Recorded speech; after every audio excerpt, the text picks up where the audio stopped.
প্রিয় লিসেনার্স, আসসালামু আলাইকুম। আমি আফনান, আশা করি সবাই ভালো আছেন, সুস্থ আছেন। এই ঘটনাটি আমাদেরকে যিনি পাঠিয়েছেন ওনার নাম শেখ মিকাইল আহমেদ। ওনার বাড়ি মাগুরা জেলার মোহাম্মদপুর উপজেলায়। এই ঘটনাটি উনি সংগ্রহ করেছেন ওনার অফিসের একজন ড্রাইভার, যার নাম আব্দুল হান্নান। এই আব্দুল হান্নান ভাইয়ের কাছ থেকে এই ঘটনাটি যখন সংগ্রহ করেন, আব্দুল হান্নান ভাই জানান এই ঘটনার প্রত্যক্ষদর্শী আব্দুল হান্নান ভাই নিজেই। চলুন শুরু করি ঘটনা।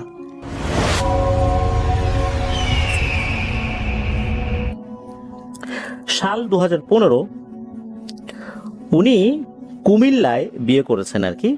তো ওনার সুমন্দির ছেলে হঠাৎ করে মারাত্মক একটা দুর্ঘটনায় পতিত হন। 12 হর্স পাওয়ারের যে মেশিনগুলো থাকে, এই মেশিনগুলো কিন্তু অনেক বড় বড় হয়ে থাকে। মিল ফ্যাক্টরির কাজে কিন্তু এই 12 হর্স পাওয়ারের মেশিনগুলো ব্যবহার করা হয়। ওই মেশিনের কাছাকাছি কাজ করার সময় হঠাৎ করে ওই মেশিনের চেন ছিঁড়ে সুমন্দির ছেলের মাথার পেছনে আঘাত লাগে। সাথে সাথে সে অজ্ঞান হয়ে যায়। গল গল করে রক্ত পড়তে থাকে। অবস্থা বেগতিক দেখে তখন ওনারা দ্রুত ঢাকায় নিয়ে আসার ব্যবস্থা করেন। ঢাকার একটা রিনাউন্ড হসপিটালে নিয়ে এসে তাকে আইসিইউতে রাখা হয়। 3 দিন আইসিইউতে থাকার পর ছেলেটা মারা যায়। লাশ পোস্ট মর্টেম করতে হবে এমনটাই জানানো হয়। এটা কিছু ফর্মালিটিস রয়েছে। সেখান থেকে ঢাকা মেডিকেলের মর্গে পাঠানো হয়। লাশ পোস্টমর্টেম করতে হবে। তো ডোম ঘরের ফ্রিজে রাখা হয়েছে পোস্টমর্টেম করানোর জন্য। ওনারা আনুমানিক সকাল 10টার দিকে ডেড বডি নিয়ে ঢাকা মেডিকেলে আসছেন। এরপর অপেক্ষা করতে করতে বিকাল 4টা বেজে গেছে। ওনাদের তো খুব বিরক্ত লাগে, কি ব্যাপার, সকাল 10টায় লাশ নিয়ে আসা হলো, এখনো কাজকর্ম শেষ হলো না। এই আব্দুল হান্নান ভাই উনি তো ধৈর্য ধরে রাখতে পারছেন না। উনি ওই ডোম ঘরের ভিতরে যাওয়ার সিদ্ধান্ত নিয়েছেন যে এত দেরি হচ্ছে, কারণটা কি দেখি তো। উনি অধিকাংশ রাতে তো এই ডিস্ট্রিক্ট গাড়িগুলো চালাতেন।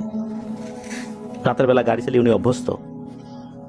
ভয় ডর আল্লাহর রহমতে ওনার ছিল অনেক কম। ছোটবেলা থেকেই এই আব্দুল হান্নান ভাই অনেক সাহসী বলা যেতে পারে। আসলে আল্লাহ তাআলা এক একজনকে এক ধরনের গুণাবলী দিয়ে থাকেন, তো ওনার ভয় ডর কম আর কি। ডোম ঘরের ভিতরে কিন্তু সহজে কোনো মানুষকে ঢুকতে দেয় না হসপিটাল কর্তৃপক্ষ।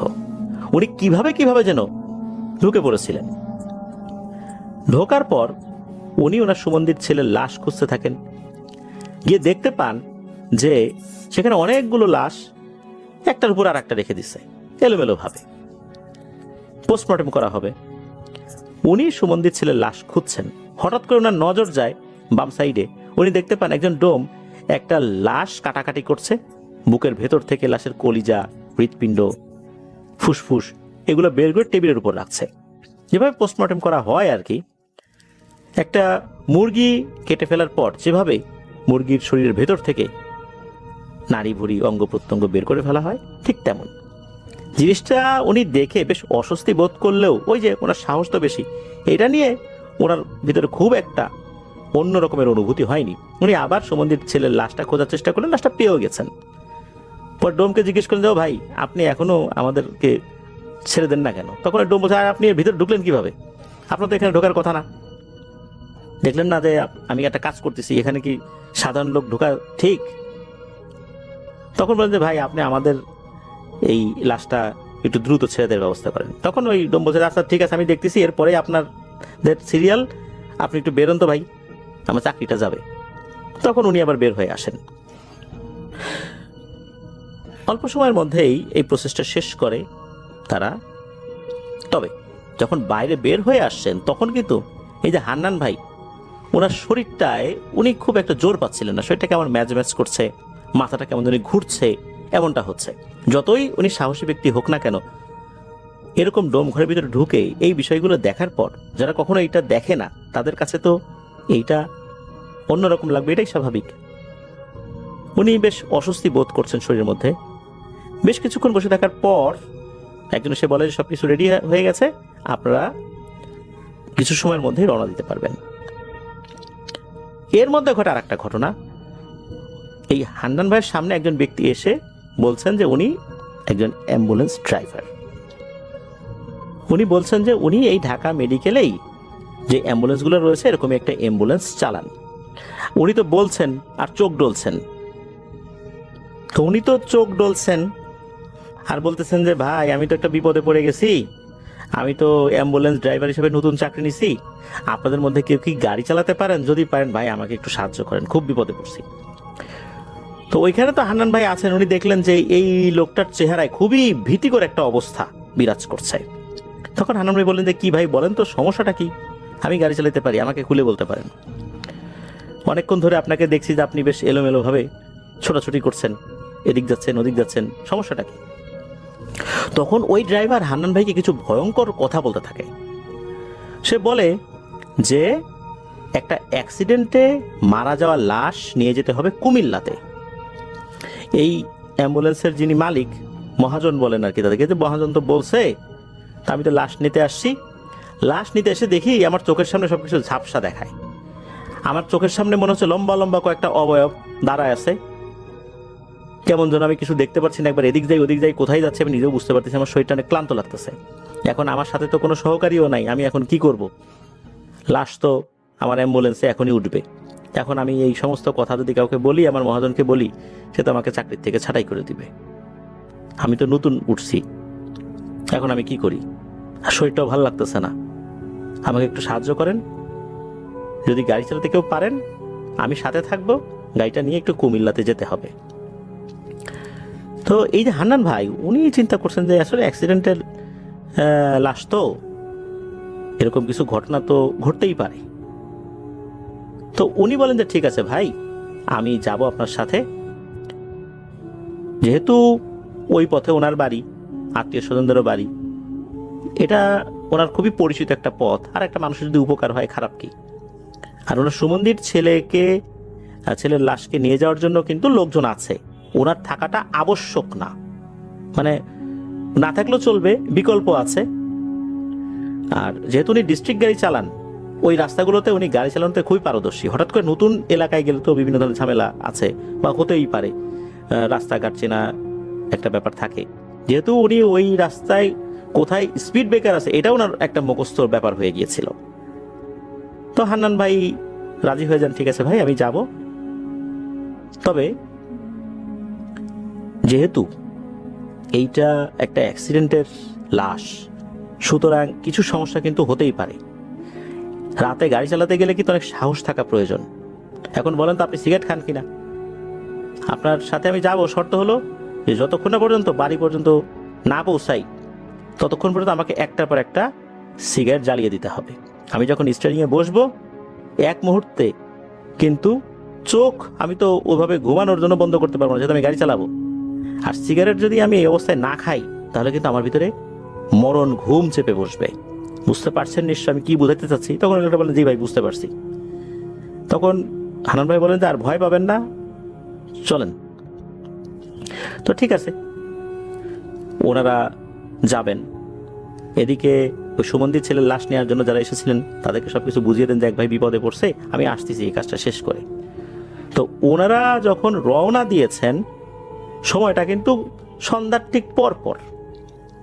এইটা পরপর হইলেও একদম ঢাকা শহর থেকে বের হতে হতে রাত 8টার কাছাকাছি বেজে যায় আর কি। এটা কিন্তু আহামরি খুব বেশি রাত না, অন্তত কুমিল্লায় যাওয়ার প্রেক্ষাপটে আর কি। তো ড্রাইভিং সিটের পাশেই ওই নতুন ড্রাইভারটা বসা, পেছনে লাশ রয়েছে, লাশের দুজন আত্মীয় বসা। ওনারা ঢাকা থেকে বের হয়ে যাত্রা শুরু করেছেন, ঠিকঠাক করে যাচ্ছেন। মেঘনা ব্রিজের কাছাকাছি যখন পৌঁছাবেন তখন থেকে ওনাদের কিছু সমস্যা হতে শুরু হলো। অ্যাম্বুলেন্সটি খুবই স্লো ভাবে চলতে থাকে। তো হান্নান ভাই অ্যাম্বুলেন্সটি যতই দ্রুত চালানোর চেষ্টা করেন না কেন, ওই রকম দ্রুত অ্যাম্বুলেন্সটি চলতে চাচ্ছিল না। অনেক কষ্টে ওনারা মেঘনা ব্রিজ পার হয়েছেন। আর এদিকে নতুন ড্রাইভার তো ওনাকে কন্টিনিউ সিগারেট জ্বালিয়েই দিচ্ছেন। আশ্চর্যের বিষয় হচ্ছে উনি যখন সিগারেট টানতে থাকেন তখন মনে হচ্ছে গাড়িটা ঠিকঠাক চলছে, আর যখনই সিগারেটটা শেষ হয়ে যায় মধ্যবর্তী একটা গ্যাপ হয়ে যায় আর কি, আর একটা সিগারেট হাতে নিয়ে যখন উনি টানা শুরু করবেন এর মধ্যে কিন্তু গাড়িটা স্লো হয়ে যায়। তো এভাবে যেতে যেতে মেঘনা ব্রিজটা পার হয়ে কিছু দূর যখন এগিয়েছেন তখন অন্য একটা ভয়ঙ্কর ঘটনা শুরু হতে থাকে। উনি শুনতে পাচ্ছেন যে পেছনে লাশ যেখানে রাখা হয়েছে সেখান থেকে কটমট কটমট হাড় চিবানোর শব্দ হচ্ছে। ধরুন যে কোনো মুরগির হাড় যদি কোনো মানুষ চিবাতে থাকে যেরকম কটমট শব্দ হয় হাড় ভাঙার, ওই রকম শব্দ শোনা যাচ্ছিল। এদিকে অ্যাম্বুলেন্স কিন্তু ফুল স্পিডে দিয়ে রাখা, 120 থেকে 140 স্পিড। তখন পাশে থাকা নতুন ড্রাইভারকে হান্নান ভাই জিজ্ঞেস করছেন যে ভাই আপনি কোনো শব্দ শুনতে পাচ্ছেন? তখন ড্রাইভার বলে, হ্যাঁ ভাই, আমি হাড় চিবানোর কটমট শব্দ শুনতে পাচ্ছি এবং আমি অনেকগুলো লোমশ আকৃতির ভয়ানক অবয়ব দেখতে পাচ্ছি যারা ঝুঁকে পড়ে লাশটি খাওয়ার প্রস্তুতি নিচ্ছে। তখন হান্নান ভাই নতুন ড্রাইভারকে বলে যে ভাই এগুলা কিছু না, এগুলো হচ্ছে মানুষ খেকো জিনদের মায়াজাল। পিছনে কিন্তু লাশের দুইজন আত্মীয় বসে আছে, এরকম কিছু হলে তারা কিন্তু চিৎকার দিয়ে উঠতো, তাই না? এরা মূলত আমাদেরকে গোলক ধাঁধায় ফেলানোর চেষ্টা করছে, ভয় পাবেন না। আমি কতগুলারে পিটাইছি এরকম জানেন? এইরকম দুষ্ট জিনগুলারে পিটানোর রেকর্ড আমার আছে। আপনি দোয়া দরুদ পড়তে থাকেন, আর আমার কাজ এখন সিগারেট খাওয়া, আমি সিগারেটই খাচ্ছি। তো ওনারা তো গাড়ি চালাচ্ছেন, লাশের পেছনে অর্থাৎ লাশের সাথে পেছনে বসে যে আত্মীয়রা রয়েছে তারা কিন্তু কিছু টের পাচ্ছে না, তারা তাদের মতো বসে আছে। আর ওনারা যেটা দেখতে পাচ্ছেন ওই আত্মীয় স্বজনদের কাছেও কিন্তু ওনারা এটা বলছেন না। তবে হান্নান ভাই বুঝতে পেরেছিলেন এটা একটা মায়াজাল। আর তখন আশেপাশে কিন্তু অনেক গাড়ি রয়েছে, কারণ রাত 8টার পরে বেরিয়েছেন, কুমিল্লা যাচ্ছেন, এই রাস্তা তো অনেক ব্যস্ততম রাস্তা, ট্রাক বাস অভাব নাই রাস্তায়। সাহস একটা মনের মধ্যে তাদের ছিল। হান্নান ভাই বুঝতে পেরেছিলেন যে এই জিনগুলো চাচ্ছে যে কোন একটা সাইডে অ্যাম্বুলেন্সটা যেন ওনারা দাঁড় করান, তারপর এরা এদের কাজ শুরু করবে, লাশটা গায়েব করে দিবে। আর আত্মীয় স্বজন যে দুজন আছে ওনারা তো মানসিকভাবে বিপর্যস্ত, ওরা কিছুই বুঝতে পারবে না যে ঘটনাটা কি হবে। কিছুদূর যাওয়ার পর ঘটলো আর একটা ভয়ঙ্কর ঘটনা। হান্নান ভাই ড্রাইভিং সিটে বসা অবস্থায় দেখতে পান যে ওনাদের অ্যাম্বুলেন্স থেকে 25 থেকে 30 ফুট দূরত্বে বিশাল বড় বড় কালো কালো গরুর পাল। গরু কালো হলেও এদের শিংগুলো অনেক বড় আর সাদা ধবধবে। সাদা ধবধবে সাদা শিং কিন্তু খুব একটা দেখা যায় না। আর এদের যে রাখাল রয়েছে সে অ্যাম্বুলেন্সের সামনে দিয়ে রাস্তা পার হয়ে এক পাশ থেকে অন্য পাশে চলে যাচ্ছে। হান্নান ভাই বুঝতে পারেন যে এটাও একটা মায়াজাল। উনি গাড়ি একটুর জন্য স্লো করেন নাই, উনি ওই গরুরূপী যেই অবয়বের দল রয়েছে এর উপর দিয়ে অ্যাম্বুলেন্স চালিয়ে দেন কোনো দ্বিধা ছাড়াই। তবে এই যে এদের উপর গাড়ি চালিয়ে দিলেন, গাড়িটা একটুও কেঁপে উঠল না, মনে হলো বাতাসের গায়ে ধাক্কা লাগলো। এভাবে কিছুটা পথ যখন সামনে এগিয়েছেন তখন এবার দেখতে পান তিনজন বিশাল লম্বা আকৃতির অবয়ব, পরনে সাদা কাপড় এবং সাদা ধুতি পরা রাস্তা পার হচ্ছে একইভাবে। এবারও হান্নান ভাই মোটেও গাড়ি স্লো না করে তাদের উপর দিয়ে অ্যাম্বুলেন্স চালিয়ে দিয়েছেন। অ্যাম্বুলেন্সটি যখনই চালিয়ে দিয়েছেন তখন ঠিক মনে হলো যে অ্যাম্বুলেন্সটি কিছুটা উঁচু হয়ে গেছে। রাস্তায় যদি সামান্য একটু উঁচু স্পিড ব্রেকার থাকে তার উপর দিয়ে গাড়ি চলে গেলে যেভাবে কিছুটা নড়ে ওঠে, গাড়ি শেক করে, একটু লাফিয়ে ওঠে, ঠিক তেমনটাই হলো। আর এরই মধ্যে কিন্তু লাশের হাড় চিবানোর কটমট আওয়াজ আবারও ওনাদের কানে আসতে থাকে। এইভাবে করতে করতে বেশ কিছু বাধা বিপত্তি পেরিয়ে ওনারা রাত 10:30টার দিকে ওই লাশের যে গন্তব্য সেখানে পৌঁছাতে সক্ষম হন। আগে থেকে কবর খোঁড়া ছিল, সব কাজ সম্পন্ন করা ছিল, দ্রুত জানাজা পড়ানো হয় বা সবকিছু যে প্রসেস ছিল যে গোসল করানো এগুলো সবকিছু রেডি ছিল আর কি। সেগুলো করে দ্রুত জানাজা পড়িয়ে লাশের দাফন কাফন সম্পন্ন করা হয়। রাত তো তখন বেশ ভালোই বেজে গেছে। এখন এই যে হান্নান ভাই উনি কি করবেন? উনি তো ওনার শ্বশুরবাড়ির দিকে চলে যাবেন, আত্মীয় স্বজনদের ওইদিকে। এখন হয়েছে কি, এই যে নতুন ড্রাইভার এসে হান্নান ভাইয়ের পা জড়িয়ে ধরে হাও মাও করে কান্নাকাটি শুরু করছে, ভাই আমাকে এখন একা ছেড়ে যায়েন না, ঝামেলা কিন্তু আছে। তখন বলেন যে কি ব্যাপার, কি হয়েছে ভাই বলেন, এমন তো কথা ছিল না। তখন ওই নতুন অ্যাম্বুলেন্স ড্রাইভার বলছেন যে ভাই আপনি যখন অ্যাম্বুলেন্স চালাচ্ছেন তখন কিন্তু আমার বাম পাশে থাকা লুকিং গ্লাস আমি খুব ভয়ঙ্কর প্রাণী দেখতে পেয়েছিলাম, তখন আপনাকে বলি নাই। আমি দেখেছিলাম বিশাল লম্বা লম্বা দানবের মতো কালো অবয়ব, শরীরে অসংখ্য লোম, এতটাই কালো কুচকুচে যে লাইটের আলো এদের শরীরে পড়ে পুরো শরীর চকচক চকচক করছে, চোখ দুটো লাল জল জল করছে, আর অ্যাম্বুলেন্সের পিছনে পিছনে দৌড়ে আসছে। এটা আমি দেখতে পাচ্ছিলাম, হয়তোবা অন্য কেউ দেখেনি। এটা দেখে আমি ভয়ে অনেক চুপসে গিয়েছিলাম, তখন আমি আপনাকে এই বিষয়টা বলিনি। দয়া করে আমাকে এভাবে একা ছেড়ে দিয়েন না, আমাকে ঢাকা অবধি পৌঁছে দেন ভাই, আমার শরীরে একটুও শক্তি নাই, আমি কোনোভাবেই এতটা পথ যেতে পারবো না। এখন এইরকম হাউমাউ করে কান্নাকাটি দেখে হানান ভাই তো মায়ায় পড়েছেন, বলে আচ্ছা ঠিক আছে ভাই, আমি আপনাকে ঢাকায় পৌঁছাই দিব, যেহেতু অনেক ভয় পাইছেন, নতুন মানুষ এই লাইনে, তো ঠিক আছে পৌঁছাই দিব। মানবতার দিক চিন্তা করে হইলেও আমাকে এটা করতেই হবে। তবে আপনি ঢাকাতে গিয়ে প্রথমে ভালো কোনো হুজুরের শরণাপন্ন হয়ে ঝাড়ফুঁক করে নেবেন, যেহেতু অনেক ভয় পাইছেন, কোনো সমস্যা তো হতেই পারে। তো যাই হোক, ওনারা রওনা দিয়েছেন ঢাকার উদ্দেশ্যে। ঢাকায় পৌঁছাতে পৌঁছাতে তখন রাত প্রায় 3টার কাছাকাছি বেজে যায় আর কি। আল্লাহর রহমতে ফেরার পথে তেমন কোনো সমস্যা না হলেও ঠিক যখন ওই লাশের বাড়ি থেকে ওনারা অ্যাম্বুলেন্সটা নিয়ে বের হবেন, তখন ওই পাশে বাঁশঝাড় ছিল, একটা বড় বাঁশ রাস্তার উপরে ওনারা পড়ে থাকতে দেখেন। এদিকে হানান ভাই তো বুঝতে পারছেন যে ঘটনা তো এখানে শেষ না রে, এখন আর একটা ঝামেলা করার চেষ্টা করছে। উনি ওই বাঁশের উপর দিয়েই গাড়ি উঠিয়ে দেবেন এরকম চিন্তা করছেন। ঠিক তখনই ওই বাসটা একদম সাঁ করে সোজা হয়ে যায় ওনাদের দুজনের সামনেই। ওনারা গাড়ির সামনের হেডলাইটের আলোতে সেটা স্পষ্টভাবে দেখতে পেলেন। এরপর আল্লাহর রহমতের কোনো সমস্যা হয় নাই, ঢাকায় চলে আসছিলেন। তো ঢাকায় চলে আসার পর ওই যে যিনি ড্রাইভার, উনি হানান ভাইকে 1000 টাকা দিতে চেয়েছেন, তো উনি নিতে চান নাই, তারপর জোর করে দিয়েছিলেন আর কি। দিনের বেলায় যখন ঘুমিয়েছেন হানান ভাই, সারা রাত তো অনেক করেছেন আর কি, ফজরের পরে গিয়ে উনি ঘুমিয়েছেন। ঘুমানোর পর উনি ওই দিনের বেলা ঘুমের মধ্যেই স্বপ্নে দেখেন যে একটা ভয়ঙ্কর অবয়ব এসে তাকে বলছে, তোদের কপাল ভালো রে, এই যাত্রায় তোরা বেঁচেছিস, কোনোভাবে অ্যাম্বুলেন্সে যদি একটু সময়ের জন্য দাঁড় করাতিস, ওই লাশটিকে আমরা পুরো গায়েব করে খেয়ে ফেলতাম, কিন্তু তুই কিভাবে যেন আমাদের মায়াজাল বুঝে ফেলেছিলি, তোর অনেক সাহস, বেঁচে গেলি এবারের মতো। তো এটাই ছিল ঘটনা।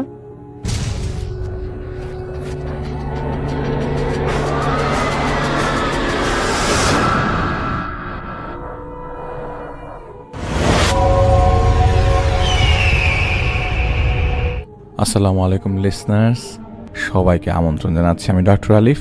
আশা করছি আপনারা সবাই ভালো আছেন, সুস্থ আছেন। এইটা 1994-95 দিকের ঘটনা।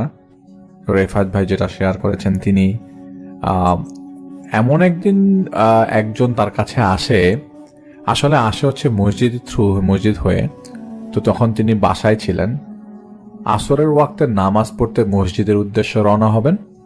তো একজন লোক তার কাছে আসে এবং এসে তিনি বলেন যে অমুক জায়গায় একজন লোক আছে, আসলে বিপদে পড়েছে কে সেটা তিনি প্রপারলি বলেনি, বলেছেন যে ওই জায়গায় গেলে হয়তো একটা বাচ্চা ছেলের জীবন বাঁচতে পারে। তো বাচ্চা ছেলে বলতে ছেলেটার বয়স 10-12 বছর। পরিবারের সবার আপ্রাণ চেষ্টাতেও কোনো ধরনের সম্ভাবনা খুঁজে পাচ্ছে না ছেলেটাকে রক্ষা করার। সেটা প্রতিদিন রাতের বেলায় নাকি বেশ বড় বা ভয়ানক স্বপ্ন দেখে নাকি কাউকে দেখে, সেরকম কিছুর একটা আভাস দেয়। তো তখন ইমাম সাহেব কিন্তু তার সাথে প্রায় সময় বিভিন্ন কাজে যেত।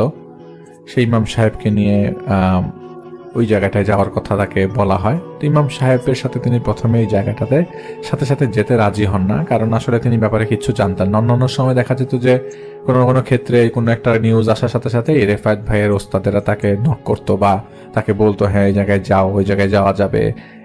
এইটার ক্ষেত্রে কোনো ধরনের আভাস আগের থেকেই আসে নাই, অনেক আগের থেকে দিয়ে রাখতো ওস্তাদরা যে তোমার কাছ থেকে এরকম একটা কেস আসতে পারে, তুমি দেখো কি অবস্থা, তুমি যেতে পারবা কিনা। কারণ সব কেসগুলো তো আসলে সবসময় ওস্তাদেরা যে সলভ করতে পারে না, আসলে তাদের রেফায়েত ভাইয়ের হেল্প লাগতো। তো রেফায়েত ভাই যেটা বলে যে আমি জানি না আপনারা কি ধরনের কেস নিয়ে আসছেন, আসলে যে কেসটা নিয়ে আসছে সেটা একদমই ধোঁয়াশা, যে যিনি খবর নিয়ে আসছেন তিনি একদমই জানেন না, তিনি পরিবারের কেউ না, তিনি বাইরের কেউ। তো তিনি বাচ্চাটার কথা বলছেন বারবার যে ভিকটিম হচ্ছে একটা বাচ্চা ছেলে, সে প্রতিদিন রাতের বেলায় খুব খারাপ অবস্থা ছেলেটার হয়ে যায়। সেটাকে কয়েকবার হাসপাতালে নিয়ে যাওয়া হয়েছিল, কিন্তু ডক্টর আসলে তেমন কেমন কিছু বলেনি, কোনো ধরনের খারাপ কিছু ধরতে পারেনি। তো সবাই মনে করতে থাকে যে ইফেক্টটা কোন জায়গা থেকে এসছে। তো এরকম কিছু একটা রেফায়েত ভাই শোনে। তো রেফায়েত ভাই তখনও বুঝে নাই, কারণ কেসটা তার কাছে ক্লিয়ার ছিল না, তিনি একটু কনফিউজ ছিলেন। তো যেই জায়গাটার কেস আসে সেই জায়গাটায় আরেকটা কেস রেফায়েত ভাইয়ের ছিল। তো সেটার কি অবস্থা এবং সেটা কেমন আছে সেটাকে জানার জন্যই রেফাত ভাই আসলে মূলত সেই জায়গায় যায়। নর্মালি রেফাত ভাইকে নিয়ে যাওয়া হয়, তিনি বলেন যে আমাকে ঠিকানা দিয়ে যান, আমি যদি আসি আমি হঠাৎ করে আসবো, আমি আপনাদের জানিয়ে আসবো না। তো এইটা হচ্ছে মার্চ এপ্রিলের দিকে 1994 অথবা 95 কোন একটা সাল, তার আসলে রেফাত ভাই আমাকে এক্সাক্ট সালটা বলতে পারেন নাই। 94-95 যে কোনো সময় হবে। ইমাম সাহেবকে তিনি নিয়ে যান।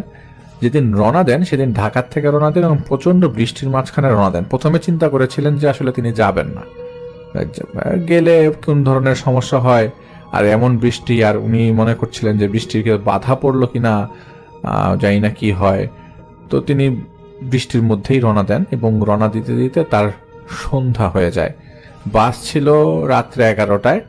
তো পরে বৃষ্টি থামে রাত্রে 9:30-10টার দিকে, তখন তারা বাসার থেকে বের হয় এবং তার বাসার কাছাকাছি বাস স্টেশনে বাসে ওঠে এবং বাস নামায় তাদের কুমিল্লার আশেপাশে কোনো একটা জায়গায়। রাত তখন 3টা, 3:30, 4টা বাজে আর কি। তো কুমিল্লা যেই জায়গাটার কুমিল্লা আসলে এক্সাক্ট লোকেশনটা তিনি আমাকে বলেননি, এবং যতটুকু বলেছেন যে কুমিল্লার আশেপাশে, লোকেশনটা তিনি আমাকে বলেননি। তো যেই জায়গায় পৌঁছানোর পরে ওই জায়গায় তো সম্পূর্ণ অন্ধকার, আর উনি তো কাউকে না জানিয়ে গেছেন। তো উনি আসলে ডিসিশন নেন যে ওখান থেকে মসজিদে যেয়ে সকালবেলাটা পর্যন্ত মসজিদে কাটাবে না, কিছুক্ষণ পর যেহেতু ফজরের আজান দিয়েই দিবে, তো শুধু শুধু কষ্ট করে বাড়িতে যাওয়ার দরকার কি এত রাতে, ভোরবেলা সবাইকে ডিস্টার্ব করে, এর থেকে ভালো মসজিদে যেয়ে কিছুক্ষণ বিশ্রাম নিয়ে পরে ওখান থেকে চলে যাবে। তো আশেপাশে মসজিদ খুঁজতে খুঁজতে তার একটা মসজিদ পায়। তো রেফাত ভাই মসজিদ থেকে নামাজ শেষ করে বের হবে। তো ওই সময় প্রচন্ড বৃষ্টি, কোনোভাবেই বের হওয়া যাচ্ছিল না, ছাতাও নিতে পারেননি তারা। এখন বৃষ্টির পর ফজরের নামাজের পর মসজিদ পুরো খালি, আর প্রচন্ড মুষলধারে বৃষ্টি। মসজিদের ভেতরে তো আর ঘুমানোর কোনো ব্যবস্থা হয় নাই, ঘুমাইতে হয় হলো মসজিদের বাইরের বারান্দায়। তো যেহেতু গ্রামের মসজিদ, বাইরে একটা জায়গায় ঘুমানোর জায়গা আছে, ওই জায়গায় লাশের খাটিয়া টাটিয়া সব একসাথে জড়ো করা।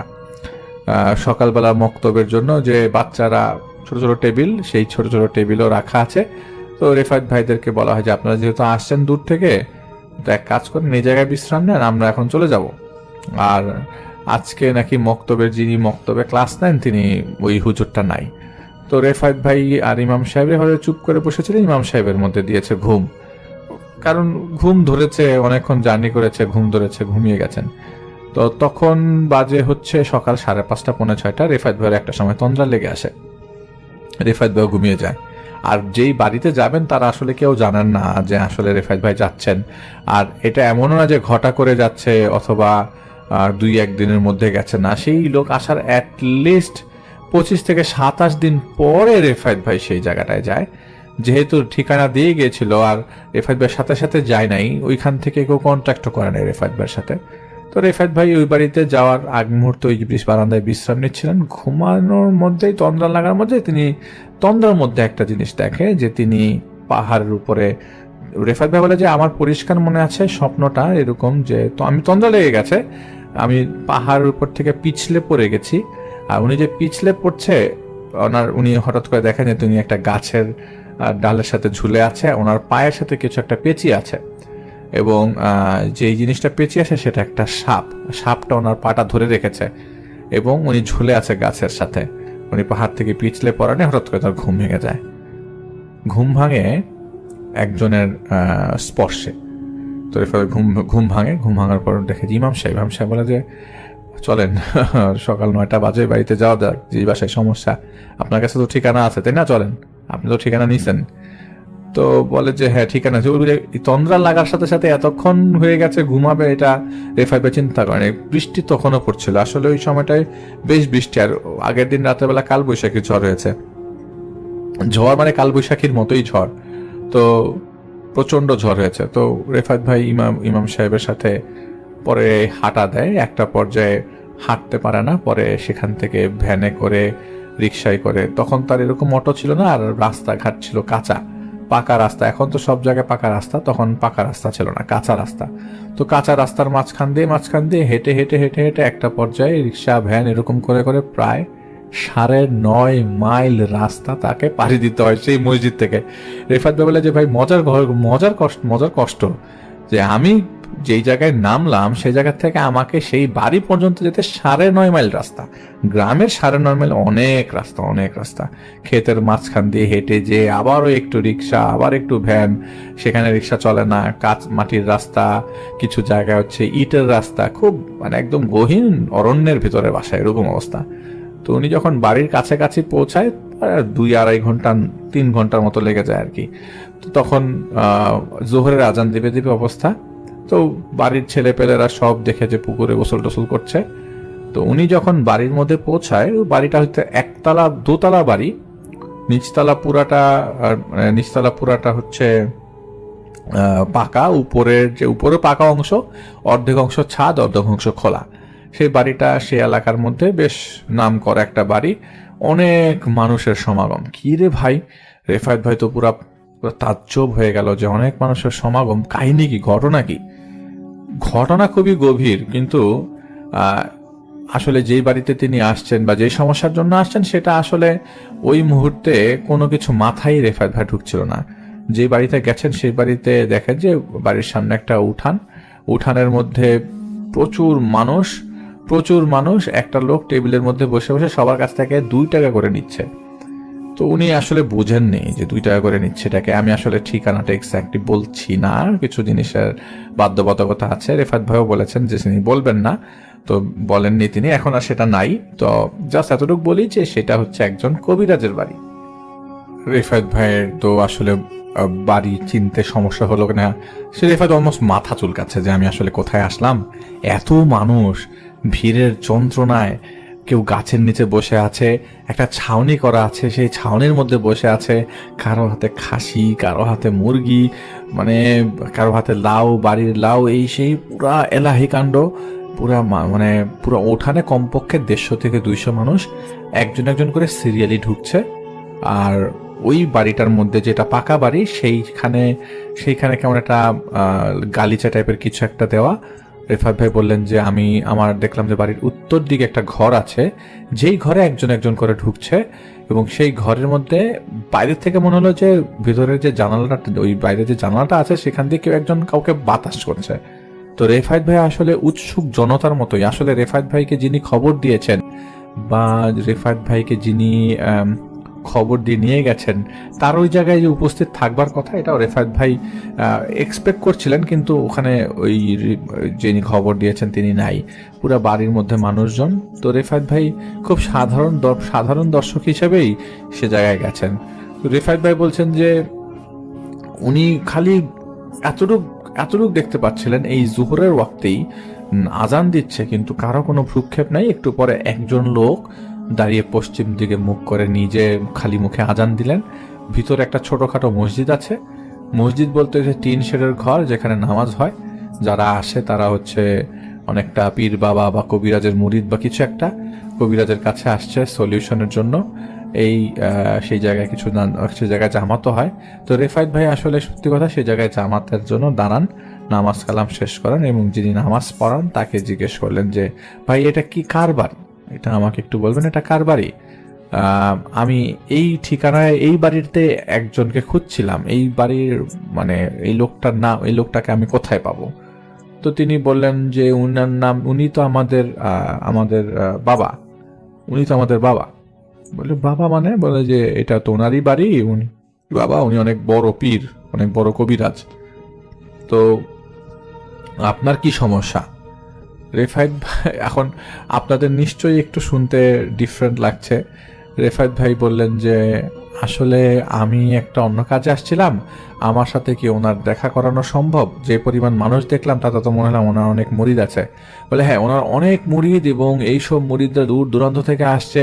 অনেকে হাঁটতে পারে না, অনেকে হাত চালাতে পারে না, হাত নাড়াতে পারে না, অনেকে পঙ্গু, অনেকের বাসার সমস্যা, এই সমস্যা। আপনার যদি কোনো সমস্যা থাকে তাহলেই আপনাকে বাবা দেখবে। আপনি 2 টাকা দিয়ে একটা টিকিট কাটেন, আর যদি আপনি তা না কাটেন তাহলে আপনি বসেন, ফ্রিতেও তিনি দেখেন। আপনাকে সিরিয়াল নিয়ে বসতে হবে, এবং যখন আপনার সিরিয়াল আসে তখন আপনাকে বাবা ডাকবে। তো তখন রেফাত ভাই বললেন যে আচ্ছা ঠিক আছে আমি বুঝলাম, কিন্তু আমি যে ওনার কাজে আসছি, আমি অনেক দূর থেকে আসছি, আমি একটু জানতে চাই ওনার সাথে কি আমি কিছুক্ষণ কথা বলতে পারবো, বা এই লোকটা কি, ওনার নাম যেই যেই লোকটা আসলে ওনাদেরকে ওই ঢাকায় গিয়ে খবর দিয়েছিলেন ওই মসজিদের মাধ্যমে ইমামের থ্রুতে, সেই লোকটার নাম হচ্ছে সিরাজুল। তো ওই লোকটা বলে, সিরাজুল ভাই উনি তো আমাদের বাবার শালা হয়, সম্পর্কে শালা হয়, উনি আপনাকে খবর দিল, বুঝলাম না। তো বলে যে উনি কি এই বাসায় থাকে?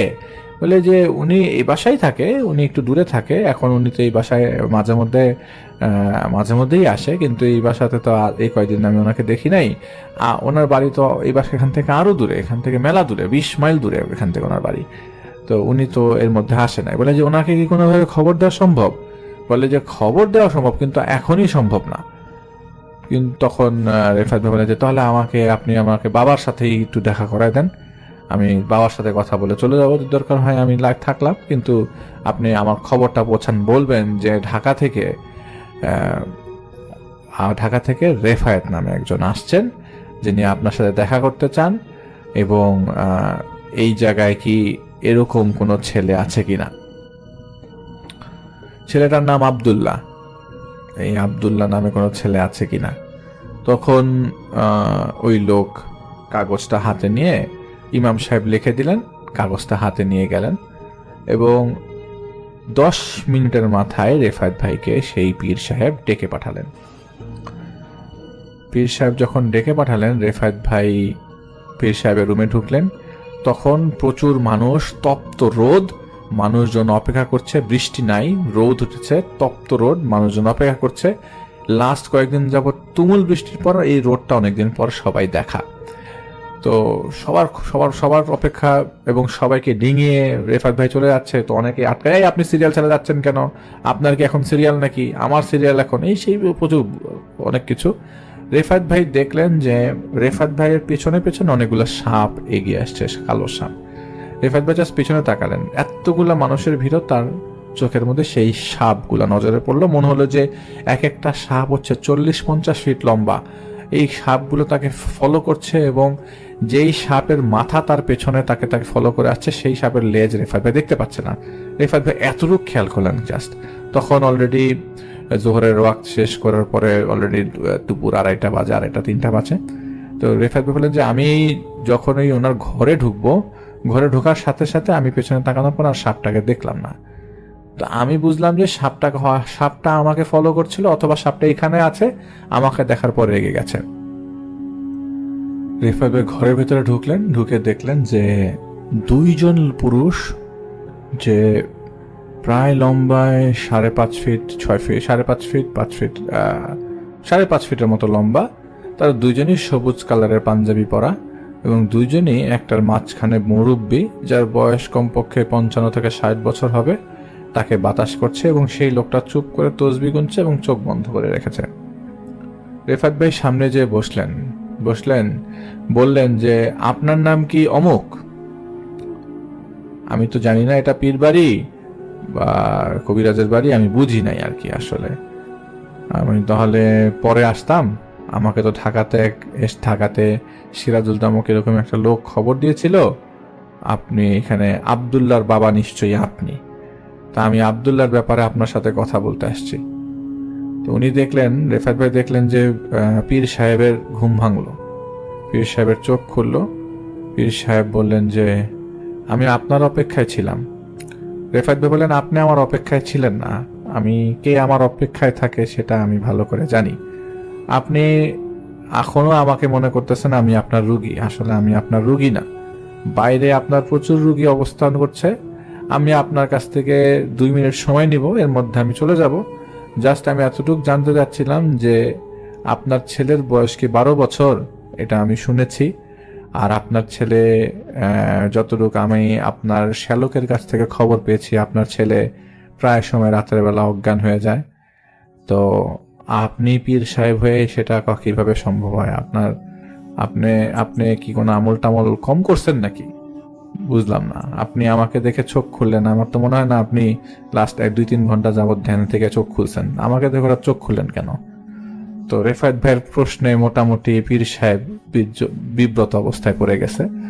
তো বিব্রত অবস্থায় পড়ে রেফায়েত ভাই সে একদম ডিরেক্ট খাটের থেকে নেমে এসে রেফায়েত ভাইয়ের সাথে হ্যান্ডশেক করলেন, এবং হ্যান্ডশেক করার পরে রেফায়েত ভাইকে বললেন যে আপনি আমার মেহমান, আপনি আমার সাথে ওই বাড়িতে চলেন।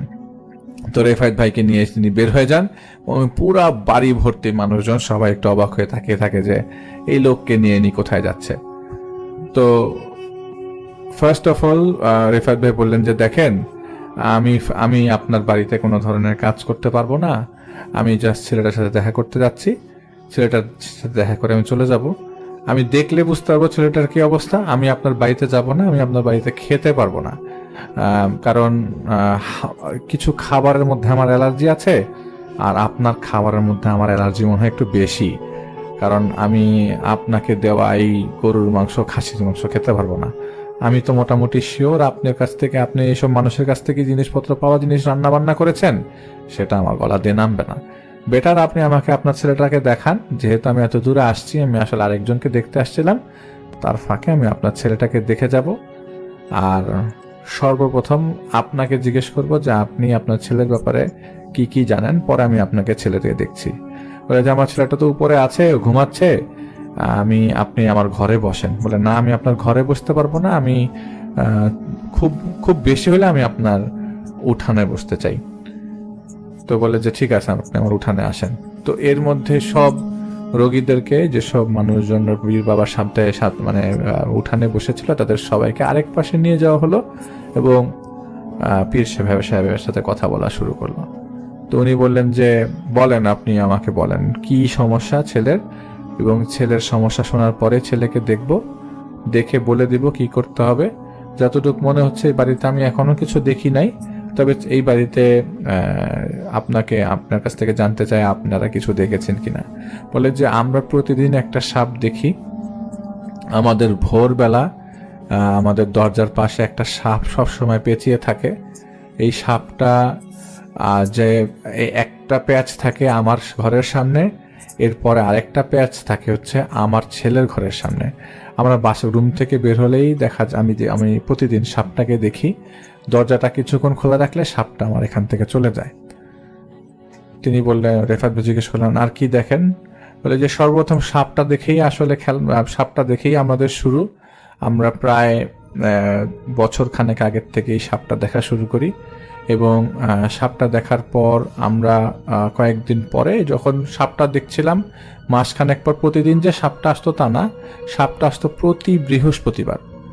আমরা প্রতি বৃহস্পতিবার ভোরবেলা সাপটাকে দেখতাম আমাদের ঘরের সামনে। কোনো ফেনা টোনা কিচ্ছু তুলে না, কিন্তু সাপটা অনেক বড়, অনেক লম্বা, কালো কুচকুচে সাপ, এবং সাপটার মধ্যে মনে হয় কুমিরের যেমন ডোরা কাটা চামড়া, সাপটার মধ্যেও সেরকম ডোরা কাটা চামড়া। এবং সাপটা যখন আমাদের দরজার সামনে থেকে চলে যেত, সাপটা যে জায়গাটার উপরে অবস্থান করছিল সেই জায়গাটা পুরো রক্তে ভরা থাকতো। এটা আমাদের প্রতি বৃহস্পতিবার সকালবেলার দৃশ্য, এটা আমরা রেগুলার দেখতাম। 1-2 সপ্তাহ দেখি নাই, কিন্তু মোরলেস 1-2 মাস আমরা এরকম দেখার পরে আমরা প্রতিদিন আমাদের উঠানের মধ্যে একটা কবরের মতো মাজার দেখা শুরু করলাম। সর্বপ্রথম আমার স্ত্রী তো পর্দার ভেতরে থাকে। তো রেফাত ভাই বলে যে এসব ভণ্ডামি ছাড়েন, পর্দার ভেতরে থাকে, আপনি আমাকে বলেন। উনি আমতা করছিল, আমার স্ত্রী দেখে এরকম। তো আমি বলে যে এসব ভণ্ডামি ছাড়েন, বলেন আপনার স্ত্রী কি দেখেছে। বলে যে আমার স্ত্রী দেখলো যে আমাদের বাড়ির সামনে উঠানের মধ্যে একটা বিশাল বড় লাল গিলাফের মতো একটা কবর, সেই কবরটা অনেকটা মাজারের মতো। সেই মাজারটার চারিপাশে অনেক মানুষ অবস্থান করছে, এবং সেই মাজারের মধ্যে থেকে, মাজারের ওই কবরটার ভেতর থেকে একটা পানি বেরোচ্ছে। সেই পানিটা খুবই সুপেয়, এবং সেই সুপেয় পানিটা পান করছে অনেকগুলো কুকুর। রেফায়েত ভাই তো পুরা হয়ে গেল। বলল যে এরপরে আপনারা কি করলেন। বলে এরপরে আমরা চিন্তা করলাম আমাদের বাড়িটা হয়তো কোনো পবিত্র বাড়ি বা কোনো একটা কিছু, তখন আমরা এরকম জিনিস শুরু করলাম। আমাদের 1 বছর যাবত এই জায়গাটায় আমরা যখনই আমি রুগী দেখি, এবং আমার কাছে মনে হয় যে আমি যাই দিই সেটা আমার রুগীর কাজে আসে। তখন রেফাত ভাই আবারও বললো যে এসব ভণ্ডামি ছাড়েন, সত্য কথা বলেন, আপনি মাজার যেটা দেখেছেন আমি আপনার আমি আপনার কাছ থেকে কোনো কথা শুনবো না, আমি আপনার স্ত্রীর সাথে কথা বলতে চাই। তো উনি ওনার স্ত্রীকে আনতেই চাইছিল না, আর উনি যে এসব ইনফরমেশনগুলো দিচ্ছিল সেগুলো দেওয়ার সময় খুব আমতা আমতা করে দিচ্ছিল, বলে আমি আপনার স্ত্রীর সাথে কথা বলতে চাই। এরই মধ্যে কোথার থেকে জানি স্ত্রীর ভাই হাজির। স্ত্রীর ভাই যিনি সিরাজুল ইসলাম, যিনি খবর দিয়েছিলেন, তিনি বলেন আসেন আসেন ভাই, ভাই আপনি যে আসছেন অনেক খুশি হয়েছি, আপনি আসেন আমার ভাগ্নাকে একটু দেখবেন। বলে যে আমি আপনার ভাগ্নাকে দেখবো, কিন্তু আপনার দুলা ভাইয়ের সাথে বলে ওনার সাথে কথা পরে বলেন, আপনি আমার ভাগ্নাকে দেখবেন, আসেন। তো ওনার সেই পীর সাহেব ওই জায়গাটায় মোড়ার উপরে বসে রইলেন এবং রেফাত ভাইকে বাসার ভেতরে নিয়ে যাওয়া হলো। রেফাত বলে যে আরে এলাহি কাণ্ড। সেই জায়গায় তার স্ত্রী কান্না করছে, তার ছেলেটার সামনে যে দেখলাম যে ছেলেটা 12 বছর বয়স, ছেলেটাকে আঙ্গুলে তোলা যাবে এত পাতলা, মানে আপনি এক হাতে এক মুঠ দিয়ে এই ছেলেটাকে তোলা যাবে, ছেলেটা এত পাতলা এত শুকনা। ছেলেটা কথা বলতে পারে না ঠিক মতো, পানি খেতে পারে না, যেটুক পানি খাওয়ায় সেটা খুব জোর করেই খাওয়ানো হয়, সেটাও পারে না খেতে, মানে পানি খাওয়ার মতো শক্তিটাও ওই ছেলেটার ভেতর নাই। স্যালাইন দিয়ে রেখেছে, কোথার থেকে স্যালাইন দিয়ে রেখেছে, শল্য চিকিৎসক এসে স্যালাইন টেলাইন দিয়ে চলে গেছে। তো রেফাত ভাই বললেন যে বাবা এত বড় পীর, ছেলের এই অবস্থা কেন? ছেলের কোনো অবস্থায় উন্নতি হতে পারে নাই? এটা বলার সাথে সাথে তো বিস্ফোরক মন্তব্য আসতে শুরু করে যে বাবা পীর কি করেছে না করেছে, ছেলের এই অবস্থা। এখন ছেলেটা নাকি প্রথম দিন একটা স্বপ্ন দেখে, স্বপ্নের মধ্যে ছেলেটা দেখে যে একটা কালো সাপ তাকে পেঁচিয়ে রেখেছে, পুরো শরীরটা সাপের দেহের সাথে পেঁচানো, শুধু মাথাটা ছেলেটার বের হয়ে আছে। এবং ছেলেটা স্বপ্নে দেখার সাথে সাথেই সে তার বাবাকে জানায়, বাবা একটা সাপ আমাকে পেঁচিয়ে রেখেছে এবং সাপ তার মুখের থেকে লালা আমার মুখে মেখে মাখিয়ে দিচ্ছে কিছুক্ষণ পর পর। এটা আমি স্বপ্নে দেখেছি, পুরো শরীরটা দিয়ে পেঁচানো, আমি নিঃশ্বাস নিতে পারছিলাম না এবং সাপটা তার মুখ দিয়ে আমাকে মুখ দিয়ে নিঃশ্বাস দিচ্ছিল, আমার শরীরটা ফুলে যাচ্ছিল বারবার। তো বাবা তেমন গ্রাহ্য করেনি। ওই মুহূর্তে তিনি কবিরাজ, ওই মুহূর্তে তিনি পীর হন নাই, এটা বছর খানেক আগের কথা। ওই মুহূর্তে কবিরাজ, তিনি পীর হন নাই, তখন ছেলেটার বয়স 11 বছর। তো বললো যে এটা উনি দেখলেও বাবা প্রথমে কোনো পাত্তা দেয় নাই, পরে নাকি দুয়া টুয়া পরে ফু দিয়ে দিয়েছে। এরপরে ছেলেটা বললো যে ঠিক একই স্বপ্ন, কিন্তু এবার একটু ভিন্নভাবে। ছেলেটা পুকুর পাড়ের মাঝখানে এবং ছেলেটাকে সেই সাপটা পেঁচিয়ে রেখে পুরা পুকুরের মাঝখানে তাকে ঘোরানো হয় স্বপ্নের মাঝে। পরে ছেলেটা ঘুম ভাঙার পরে ছেলেটা তার মাকে বলে যে মা, আমি তো এরকম আরেকটা স্বপ্ন দেখলাম, আমি সেই সাপটাকে যেতেই দেখছি না, আমি সেই সাপটা আমার পেছনে ঘোরে, আমি যেখানে যাই সেই সাপটাকে দেখি, স্কুলে গেলেও সেই সাপটাকে দেখি, আমি কোথাও গেলে শান্তি পাচ্ছি না, সেই সাপটাকে আমি প্রায় সময় দেখি। আগে আমি স্বপ্নে দেখতাম, এরপরে তো শুরু হলো, যখনই সাপটাকে দেখতো ছেলেটা অজ্ঞান হতে শুরু করে। এরপরে তো আস্তে আস্তে ছেলেটা শুকিয়ে যেতে থাকে। ছেলেটা যতই খায় তাতেও কোনো লাভ হচ্ছিল না, একদম শুকিয়ে যাচ্ছিল, একদম শুকিয়ে কাঠ হয়ে গেল। 7 মাসের মাথায় কাঠ হয়ে গেল, 8 মাসের মাথায় ছেলেটা বিছানায় পড়ে গেল, ছেলেটার হাঁটার শক্তি নাই। রেফায়েত ভাই বলল যে আমি যতক্ষণ ছেলেটার কথা শুনছিলাম ততক্ষণই আমার চারিপাশে আমি সাপ যেমন জিহ্বা বের করলে যেমন টাইপের শব্দ আসে, এরকম শব্দ আমি সারাটাক্ষণ পেলাম। কিন্তু রেফায়েত ভাই কোনো ধরনের আঁচ করতে পারে নাই যে সেই বাড়িতে কোনো প্রবলেম থাকবে। তবে রেফায়েত ভাই তার কাছে মনে হচ্ছিল যে দেয়ালের ভিতর দিয়ে কোনো একটা মুভমেন্ট আছে, দেয়ালের ভিতর দিয়ে কোনো সাপের মুভমেন্ট আছে। তিনি চারিপাশে দেখতে থাকলেন এবং দেখলেন যে দেয়ালের মাঝখান থেকে কালো একটা জিনিস এক জায়গা থেকে আরেক জায়গায় মুভ করে যাচ্ছে এবং সেটা পেঁচিয়ে যাচ্ছে। রিফাত ভাই আর কিছু বললেন না, বললেন যে বাবা তুমি কি কথা বলতে পারবা? ছেলেটা খালি মাথা নাড়ালো যে কথা বলতে পারবে না, কিন্তু ছেলেটা যতটুকু তার মা বললো ছেলেটা শুনছিল আর কান্না করছিল। তো রিফাত ভাইয়ের কাছে ছেলেটার মা বললো যে ভাই আমার ছেলেটা কি বাঁচবে না? আমার ছেলেটা এত কষ্ট পাচ্ছে, আপনি জানেন আমি প্রতিদিন জায়নামাজের মধ্যে বসে দোয়া করি আমার ছেলেটার আল্লাহ নিয়ে যাক, এত কষ্ট দিচ্ছে আমার ছেলেটা। দেখা যায় এই অবস্থা, দেখা যায় হাসপাতালের এই ডাক্তাররা ছেলেটার মধ্যে স্যালাইন দেয়, সেই স্যালাইন খায় আমার ছেলেটা, তো প্রস্রাব পায়খানাও করতে পারে না, কিচ্ছু খায় না। সেটা এরকম কষ্টে পাইলে তো আমার ছেলেটার আল্লাহ নিয়ে যাক, আমি এত কষ্ট আমার ছেলেটাকে দেখতে চাই না, হয় ছেলেটার আল্লাহ নিয়ে যাক নইলে আমারে নিয়ে যাক, আমি এই কষ্ট দেখতে পারি না। আর এই বাড়ির থেকে বহুবার যাওয়ার চেষ্টা করছি ভাই, এই তালাক দিবে, ওই দিবে, সেই দিবে, এই লোকের যন্ত্রণায় আমি আসলে থাকতে পারছি না। আপনি আমাকে আমার ছেলেটাকে একটু সুস্থ করে দেন, যদি সুস্থ করতে পারেন আমি এই ছেলেটা নিয়ে অনেক দূরে চলে যাব। আমার আমার এই এই এই এই এই যন্ত্রণা ভাল লাগে না, আমার এই অন্ধকার জগৎটা আর ভাল লাগে না ভাই। তখন রেফাত ভাই জিজ্ঞেস করলেন, অন্ধকার জগৎটা আপনার স্বামীর সম্বন্ধে আমাকে একটু বলেন তো আপা। আপনার স্বামী কি আপনার ছেলেকে পছন্দ করে না? পছন্দ করবে না কেন, একটা মাত্র ছেলে, আমার 3টা মেয়ে, একটা ছেলে, এই ছেলেটা সবার ছোট, এই ছেলেটার এই অবস্থা। ভাই দেখেন কি, আমার মেয়েগুলার কোনো সমস্যা না, আমার মেয়েগুলাকে কেউ কিচ্ছু করে নাই, আমার মেয়েগুলার কোনো সমস্যা না, মেয়েগুলা কিচ্ছু দেখে না, মেয়েগুলো একদম সুস্থ, কিন্তু আমার ছেলেটা এরকম অবস্থা হলো কেন? আমার ছেলেটাকে এরকম অবস্থা হলো কেন? সেটা আমি এতটুকু বলতে পারি যে তার এই আলতু ফালতু ভণ্ডামির জন্য আমার ছেলেটা আজকে এই অবস্থা, এবং সেটার জন্য সম্পূর্ণ দায়ী আমার স্বামী। তো রেফাত বলল যে ঠিক আছে, আপনি এত উত্তেজিত হয়েন না, আমি বুঝতে পেরেছি আপনার কথা, আসলে আপনার মনের অবস্থা বুঝতে পেরেছি। আপনার স্বামীর সাথে আসলে কিচ্ছু নাই, তবে আপনার স্বামী ব্যাপারে আমি আমার ওস্তাদের কাছ থেকে জানবো। আর এই বাড়িতে আপনাদের কিছু আমি খেতে পারবো না, এই বাড়িতে যেসব খানা দানা রান্না হয়েছে সেটা আমার পক্ষে খাওয়া সম্ভব না। আমি যাই, আমি একটু পাশেই আছি, আমি আপনাকে জানাবো। আমি যদি জানাই, আমি আপনাদের বাসায় এসেই জানাবো, আপনার ছেলেটাকে আমি দেখে যাব, এবং আমি আপনার ছেলেটার জন্য কিছু একটা করার চেষ্টা করব। তো রেফাত ভাই যখন ওই বাড়ির উঠানে আসে, রেফাত ভাই দেখলো যে পুরা ভর্তি মানুষ যেটা সকালে দেখে তার থেকে আরো বেশি মানুষ। তো রেফাত ভাই খালি ওই লোকটার দিকে তাকায়, তাকে এসে চলে যায়, বাসায় চলে যায়। তো বাসায় চলে যায় বলতে যে সে জায়গায় খুঁজতে থাকে যে একটা ব্যবস্থা তো হবে, দরকার মসজিদে থাকবে। তখন ওই যে শালা 20 মাইল দূরে যার বাড়ি, সে সিরাজুল ইসলাম সাহেব, তিনি আসলেন, বললেন যে ভাই আপনি যদি কিছু মনে না করেন, আমার এক বন্ধুর বাড়ি একদমই কাছে, এবং ওর সাথে আমি কথা বলে রাখছি, আপনি একটু ওর বাড়িতে থাকেন আজকে রাতটা, যদি সম্ভব হয় তাহলে আমার যদি ভাগনাটার জন্য কিছু বাইর করতে পারেন, কোনো একটা সলিউশন দিতে পারেন, আপনার খুব উপকার হবে।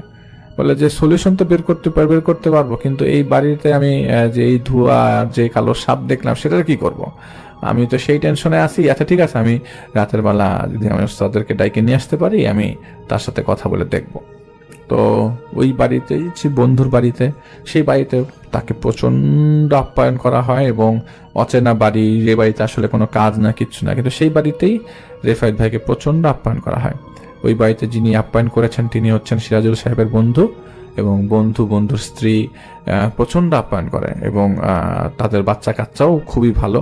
তো সেই বাড়িটা খুবই ওয়েল এস্টাবলিশড বাড়ি, মানে ভালো গৃহস্থের বাড়ি আর কি। তো সেই জায়গায় রেফায়েত ভাইকে একদম দুধ, গরুর দুধ, খাঁটি দুধ একদম, তারপরে সকালের নাস্তা, পিঠা টিঠা সব মিলে অনেক এলাহি কাণ্ড। সেদিন রাতের বেলার ঘটনা, ওই বাসায় থাকা অবস্থায় রেফায়েত ভাই যেটা বললেন যে রাতের বেলা আমি যখন ওস্তাদের ডাকলাম, আমার 7 জন ওস্তাদ আমার কাছে আসে। নর্মালি ওস্তাদরা আসে 1 2 ওই দিন আমি ডাকলাম এবং আমার কাছে 7 জন ওস্তাদ আসলো। 7 জনের 7 জন এসেই বললো যে, 7 জন এসে সবাই কথা বললো না, একদম হেড যিনি, তিনি বললেন যে যেই সাপ পেঁচাইছে সেটা তো পেঁচানোরই কথা, অতি লোভে যেটা হয় আর কি। এই লোক একটা কাজ করছে, এই কাজটা করছে যে এই লোক একজনের কাছ থেকে কবিরাজি শিখতে যায়, চিকিৎসার মারফত, যাকে চিকিৎসা করতে গেছে তার মারফত সে এমন এক মন্ত্র সাধনা করছে, যার কারণে এক জিন এই জায়গায় এসে জিন এসে সেখান থেকে যাবে না এমন অবস্থা। এবং সেই সাধনার জন্য হয়তো খারাপ কিছু দেওয়ার কথা ছিল সেই জিনকে, এবং সেটা যেহেতু তিনি দিতে পারেন নাই, সেই জন্য সেই জিন এসে সরাসরি অ্যাটাক করে তার ছেলেকে, এবং তার রক্ত এবং বংশ পরম্পরায় শুধু ছেলেকে অ্যাটাক করে বসছে, মেয়েকে অ্যাটাক করে নাই, এবং তার স্ত্রী এর মাঝখানে নাই। তবে তার স্ত্রী কি দেখেছে না দেখেছে সেটার ব্যাপারে তিনি কিছু বললেন নাই, তবে তিনি যে মাজার দেখেছে সেটা সত্য।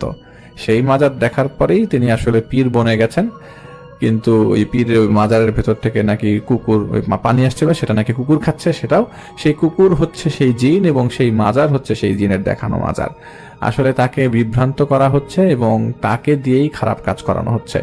এবং সে ওই যে ঘরের মধ্যে বসা, যেই ঘরের মধ্যে তাকে রেফাত ভাই প্রথম গেছিল, সেই ঘরের মধ্যে তিনি রাতের বেলা থাকেন, এবং সেখান থেকেই তিনি চেষ্টা করেন খারাপ শয়তানের সাথে কন্ট্যাক্ট করার জন্য, এবং তাকে দিয়েই মোটামুটি মোরলেস অনেক খারাপ কাজ করানো হয়, যার কারণে তার কিছু কিছু রোগী ভালো হয়েছে, কিছু কিছু রোগী খারাপের দিকে চলে গেছে। এবং এই খারাপের অভিশাপ তো খারাপই হবে, খারাপ কখনো ভালো জিনিস দিয়ে শেষ হয় না। সুতরাং যেহেতু খারাপ জিনিস দিয়ে শেষ হয়, তার ছেলের উপরে সেটার প্রভাব পড়ে গেছে। সেই ছেলের উপরে ওই ওই সাপের বলেন ওই জিনের বলেন নজর আছে, এবং ছেলেটাকে এদিক থেকে শেষ করে দিয়ে তারা আসলে ছেলেটাকে অনেকটা মানে ক্যাপচার করে ফেলতে চাচ্ছে, যেটার কারণে আপনি রেজাল্ট দেখলাম, তুমি রেজাল্ট দেখলা, যেটা ছেলেটা একদম বিছানায় পড়া। এদেরকে ধরতে গেলে আমাদেরকে আসলে অনেক দূরে যেতে হবে, এবং যদি দূরে যেতে হয় এবং তুমি যদি বলো দূরে যেতে, তাহলে আমাদের কিছু এখানে ঝামেলা আছে। আমরা যদি করতে পারি তোমাকে আমি জানাবো, তবে তুমি আজকে পারবে না, তুমি 1 সপ্তাহ পরে বাড়িতে আবার আসো। বাই দিস টাইম ছেলেটার কিচ্ছু হবে না। তুমি এক কাজ করো, এই আমলটা একটু দিয়ে যাও। এই আমলটা ওনার হাজবেন্ড যাতে কোনোভাবেই না জানে, সে যদি জানে তাহলে সেই শয়তানের খপ্পরে পড়ে সে এটাকে নষ্ট করে ফেলবে। এই আমলটা শুধুমাত্র তুমি সিরাজুল সাহেবকে এবং তার বোনকে দিয়ে যাবা, এবং সিরাজুল সাহেবের উপস্থিতিতে তার বোনকে দিবা, যাতে কোনো ধরনের নেগেটিভ ইমপ্রেশন বা কোনো ধরনের নেগেটিভ কথাবার্তা না ছড়ায়। তুমি সিরাজুল সাহেবের উপস্থিতিতে তার বোনকে এই আমলটা দিবা। ছেলেটার মধ্যে খাওয়ার একটা টেন্ডেন্সি চলে আসবে। বাই দিস টাইম ওকে যারা ক্যাপচার করতে চাচ্ছে বা ওকে নজর দিয়ে রেখেছে, ওকে কিছু খেতে দিচ্ছে না, এবং তারাও মোটামুটি একটু দূরে সরে যাবে। রেফাত ভাই ওনাদের বাড়িতে যায় এবং বলে যে দেখেন, এই জিনিসটা করবেন আপনারা, এটা হচ্ছে জমজম কূপের পানি, এই পানিটা কোনো পানির সাথে মেশাবেন না, এটা আপনার ছেলেকে খাওয়াবেন, কষ্ট হলেও খাওয়াবেন, এবং আপনাদের ঘরের মধ্যে এই চারিপাশে এই জিনিসটা রাখবেন। এই জিনিসটা রাখার সাথে সাথে সন্ধ্যা হলেই নামাজ পড়বেন ছেলের সামনে এবং এই দোয়াটা করবেন। যাই হোক, এটা দেওয়ার পরে রেফাত ভাই সেখান থেকে তার স্ত্রীকে বলেন এটা আপনাকে করতে হবে, এবং কোনোভাবেই আপনার এই আমল সম্পর্কে আপনার হাজবেন্ড যেন না জানে, আপনি এটা সম্পূর্ণ দরজা লাগিয়ে করবেন। বলে যে সে তো এবারে ঘরের মধ্যে ঢোকেই না, সে যখন একেবারে ওই আসরে বসে সেই জায়গায় থাকে, সেই জায়গায় এই জায়গায় আসে না, আপনি টেনশন করেন না, আমি এটা করব। তো ওই সিরাজ সাহেবের উপস্থিতিতে তিনি করেন। এরপরে রেফাত ভাই আসলে সেখানে আর থাকেন না, ঢাকায় চলে আসেন। 7 দিন পরে রেফাত ভাই আবারও সেই বাড়িতে যান। আসলে রেফাত ভাইয়ের সেই ছেলেটাকে দেখে মায়া লেগে যায়। ছেলেটা একদম ক্যাকেকটিক হয়ে গেছে, একদম শুকিয়ে কাঠ। ছেলেটার তো অবস্থা খুব খারাপ দেখে রেফাত ভাইয়ের মায়া লাগে। তো 7 দিন পরে যখন রেফাত ভাই আবারও সেই জায়গায় রওনা দিবে, তার আগের দিন রাতের বেলায় ওস্তাদরা আসে। ওস্তাদরা রেফাত ভাইকে বলে যে এইটা হচ্ছে জমজম পানি, এইটা হচ্ছে কেশর, ওই যে আর কি বলে স্যাফরন, এটা নিবা, আরো কিছু জিনিসপত্র ম্যাটেরিয়ালস দেয়, এটা নিয়ে ওই বাসার মাঝখানে এই জিনিসটা রাখা আছে, সেটা উঠাই ফেলবা এবং এটা বাচ্চাটাকে খাওয়াবা। ওর বাবা আসলে কিছু জিনিস করতে যেয়ে বাড়ির মাঝখানে যে জায়গাটা সে বলেছে মাজার দেখে না, সেই জায়গায় আসলে সে কিছু জিনিস পুঁতেছে, সেটা বের করে ফেলতে হবে। আর ওনাকে বলে আসতে হবে তিনি যেন এই জিনিসটা বন্ধ করে, না হলে তার ছেলে বাঁচবে না। এটা ওনাকে ভয় দেখাবা, এটা সত্যি না জিনিসটা, তাকে ভয় দেখানোর জন্য বলে। তো ছেলেটা না বাঁচার মতোই অবস্থা, তুমি গেলে ছেলেটাকে দেখে খুশি হওয়া, এটা বলে ওস্তাদরা চলে যায়। তো রেফাত ভাই 7 দিন পরে যেহেতু বাড়িতে যাওয়ার কথা ছিল, রেফাত ভাই পৌঁছায় হচ্ছে দুপুর 3টা 3:30টার দিকে। মসজিদে নামাজ পড়ে নেন, কারণ তিনি বাসে নামাজ পড়তে পারেন না, তার ওযু ছিল না। তো ওখানে নেমে মসজিদে নামাজ পড়ে সেই 9 মাইল রাস্তা পাড়ি দিয়ে মোটামুটি অনেক দূর সময় পাড়ি দেওয়ার পরে সেই আসরের একটু পরে সেই তার ওই বাড়িতে পৌঁছানোর পরে রেফাত ভাই ওই বাড়িতে যখন পৌঁছায়, তখন ওই স্ত্রী ওই বাচ্চাটার কাছে যায়। তো বাচ্চাটার কাছে আগে হয়ে যায় হইতেছে সিরাজুল সাহেবের বন্ধুর বাড়িতে, যেহেতু ওই বাড়িতে তিনি ছিলেন। তো সিরাজুল সাহেবের বন্ধুকে বলেন আপনি সিরাজুল সাহেবের খবর, মানে ওরা সবাই বাড়িতেই আছে, কোনো একটা কারণে হয়তো সিরাজুল সাহেবের বাড়িতে ছিল। তো পৌঁছানোর পর সিরাজুল সাহেবকে রেফাত ভাই এখানে পায়, আর ওই বাড়ি ভর্তি মানুষ, খুবই স্বাভাবিক, তবে আগের তুলনায় একটু কম মানুষজন ছিল। তো রেফাত ভাই যখন ওই বাড়িতে যায়, দেখে যে ছেলেটা বসে আছে চেয়ারের মধ্যে। তিনি দেখলে বেশ বড় উন্নতি, ছেলেটার মধ্যে একটু মনে হচ্ছে চেঞ্জেস আছে, ছেলেটা হাসি দিচ্ছে, ছেলেটা নাকি হালকা হালকা কথা বলতে পারে না, গলা এতটাই খারাপ অবস্থা ছিল যে শক্তি ছিল না, যে কথাই বলতে পারে না। তো রেফাত ভাইয়ের প্রতি খুবই প্লিজড ওই বাড়ির লোকজন সবাই, স্পেশালি সে পীর সাহেবও খুবই প্লিজড। পীর সাহেব বলে যে এখন আমি আমি আপনাকে এতটুকু বলতে চাই যে আমি কি করেছি আমি না করেছি জানি না, সেই জিনিসটা আমি আর দেখি না। রেফাত ভাই বলেন যে আপনার সাথে আমি পার্সোনালি একটা কথা বলে চলে যাবো একটু পরে, আমি আপনার ছেলেটাকে দেখতে আসছিলাম, আর আপনার স্ত্রীর সাথে আমি কিছুক্ষণ কথা বলবো। তো রেফাত ভাই যখন বাড়ির ভিতরে ঢুকলো, তখন সেই স্ত্রী বলল যে হুজুর আপনি যেহেতু আসছেন, আমি আপনাকে বলি, আপনি যখন চলে যান সে আমাকে অনেক মারধর করে, এবং সে আমাকে বলে যে আপনার সাথে আমার অবৈধ সম্পর্ক, এই সেই বহু কথা, এবং তার এই না বদলানোর কারণে আমার ছেলের এই অবস্থা ছিল। এখন আমি আপনাকে এতটুকু বলি যে আমি আমলগুলা পড়ার পর তার কাছ থেকেও বেশ চেঞ্জেস দেখতে পাচ্ছি। তিনিও বেশ বদলেছেন, তার মধ্যে সেই রূঢ় আচরণটা আমি আর দেখতে পাচ্ছি না। আমার মেয়েদেরকেও তিনি প্রহার করতেন, আমার মেয়েদেরকেও তিনি মারতেন, সেটাও তার মধ্যে বেশ কমে এসছে। আপনি একটু তার সাথে একটু কথা বলে যান, আমার ছেলেটা আগের থেকে বেশ সুস্থ। রিফাত ভাই বলেন যে আপনারা এর মাঝখানে কিছু দেখেছেন? বলে যে আমরা প্রতিদিন রাতের বেলা একটু ধোঁয়া দেখতাম, তবে আগের মতো কোনো জিনিস সেই ঘর থেকে বের হওয়ার পর সাপ দেখা, আমি মাঝে মধ্যে, ওই স্ত্রী বলছেন, ওই সেই পীর সাহেবের স্ত্রী বলছে যে আমি মাঝে মধ্যে একটু সাপ দেখতাম, আমি এখন সেটা দেখতে পাচ্ছি না, আমি স্বপ্নে দেখতাম, আসলে আমি সেটা দেখতে পাচ্ছি না। আমার ছেলেটাও না আগের থেকে বেশ সুস্থ এবং সে এগুলা কিছু দেখছে না। তবে ছেলেটা রাতের বেলা প্রায় সময় ঘামছে, ওর পাশে আমি থাকছি, আমি চেষ্টা করছি ওর পাশে থাকবার জন্য, ওর বোনরা ওকে অনেক হেল্প করছে, আর সিরাজ আমার ছোট ভাইটা অনেক আমাকে সাহায্য করছে। বলে যে না ঠিক আছে, আপনার ভাইয়ের কারণে তো এখানে আসা, আপনাকে আরেকটা আমল দিয়ে যাচ্ছে, সেটা আপনার হাজব্যান্ডকে বলার দরকার নাই, আপনার হাজব্যান্ডের সাথে আমি পার্সোনালি কথা বলে যাব। তো পীর সাহেবকে বললেন যে এবার পীর সাহেবকে সবার সামনে বললেন যে আপনার এসব ভণ্ডামি ছাড়েন, এসব লোকজনের কাছ থেকে এসব ভণ্ড জিনিসপত্র না বন্ধ করেন। লোকজন তো চেতে ফায়ার রেফাত ভাইয়ের সামনে। রেফাত ভাইকে মনে করি জায়গায় গণপিটুনিতে, রেফাত ভাই বলে যে আমি খালি গণপিটুনিটা খাইনি আর ওই জায়গাতে। বলে যে ভণ্ডামি ছাড়েন, আপনার ছেলের অবস্থা, আপনার ছেলে রাতের বেলা মরে যায় অবস্থা, আর আপনি সবার কাছ থেকে সবাই রুগী বানাইছেন, আপনি না এখানে ভণ্ডামির আর জায়গা পান না। এসব ভণ্ডামি ছাড়েন, 2 নম্বরই ছাড়েন, এসব হালাল কাজ করেন, ক্ষেত খামারে যান, কিছু কাজ করেন, ভালো থাকবেন, পরিবার নিয়ে ভালো থাকবেন, শয়তানের পূজা করলে ভালো থাকবেন না। এটা বলার পর উনি ওখান থেকে চলে আসে। পরে উনি মাথা নিচু করেছিল। খুব মজার বিষয় হচ্ছে যে প্রায় 6 মাস পরে চলে আসে, পরে 6 মাস পর শুনে যে সেই পীর সাহেব মারা গেছে কিভাবে সেটার ব্যাপারটা রেফাত ভাই বলে যে আমাকে ওস্তাদরা বললো না কেন মারা গেছে, কিভাবে মারা গেছে, তবে যতটুকু আমি তাদের কনভারসেশনে তাদের টোন শুনে বুঝেছি যে আসলে মারা গেছে হচ্ছে এরকম শয়তানি কাজ করতে যায়। সুতরাং শয়তানি কাজ সবাইকে ভালো পথ দেখায় না। রেফাত ভাই বললেন যে আমি বহু কেস দেখেছি, কিন্তু এরকম কেস আগে দেখি নাই যে এক বাসায় পীর সাহেব আছে, তার বাড়িতে তারই ছেলের মধ্যে সমস্যা। সুতরাং তারা যে খুব ভালো থাকে সেটাও না, সব কাজ যে আপনি সাকসেসফুলি করবেন এবং সেটা ভালো, সব খারাপ কাজই ভালো দেখায় একটা সময়, কিন্তু সেটা খারাপ জিনিসটা এমনই যে আপনাকে পর্দা দিয়ে রাখে খারাপটাই ভালো দেখার জন্য। তো এটা ছিল রেফাত ভাইয়ের একটা ঘটনা। এবং রেফাত ভাই যখন ঢাকায় আসে তখন ইমাম সাহেব বলছিল যে রেফাত সাহেব আপনি যত কথাই বলেন না কেন, ওই বাড়িতে যে মুভমেন্টটা ছিল সেটার ক্ষেত্রে আপনি আসলে কিছু করেন নাই। বলে সেটা চলে যাবে এমনি, সেটা আসলে আসছে ওই বাবার সাথে, ছেলেটার তো আসলে কোনো দোষ নাই, আমি সেজন্য ছেলেটাকে আসলে সাহায্য করেছিলাম। বাবার সমস্যা হচ্ছে যে ও যে বারবার মাজার দেখতো, ওই মাজারের ভেতর থেকে পানি পড়তো, কুকুরগুলা খেত, এটাতে সে আসলে মনে করেছে তার বাড়ি অনেক পবিত্র বাড়ি। আসলে সে বুঝেই নেই আসলে জিনিসটা যে তাকে রং পথে নিয়ে যাচ্ছে। তো ওনাকে তো আমি এটা বুঝাইতে পারতাম না, কারণ ওই মুহূর্তে নাকি যতক্ষণ এই কথাগুলো বলছিল রেফাত ভাই খালি রাগের সাউন্ড পাচ্ছিল। মনে হচ্ছিল যে সেই যে পীর সাহেব উনি রেগে আছেন, ওনার চারপাশে আরো অনেক মানুষ রেগে আছেন। মানুষ না, মনে হচ্ছে যে রাগের শব্দ, রেফাত ভাই ঘাড়ের উপরে নাকি রাগের শব্দ পড়ছিল। বলে যে এটা আমি আর রিস্ক নিলাম না, এটা আমি ওনার উপরে ছেড়ে দিচ্ছি, বাকিটা উনি বুঝবে। উনি তোর স্ত্রীকে মারছে, উনি আর কত ভালো মানুষ, তো খারাপ শয়তান যখন খারাপ কিছু করে তখন খারাপ করাতেই থাকে। তো রেফাত ভাইয়ের মুখে আমার এটা শেষ ঘটনা শোনা। এবং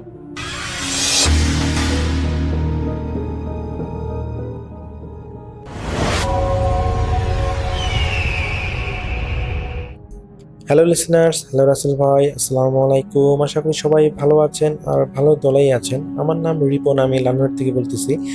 আজকে যে ঘটনাটা আমি শেয়ার করব, এই ঘটনাটা আমার কাছে শেয়ার করেছেন, তার নাম হলো তন্ময়, আর তন্ময়ের বাড়ি হচ্ছে বাগেরহাটের মংলা এলাকায়।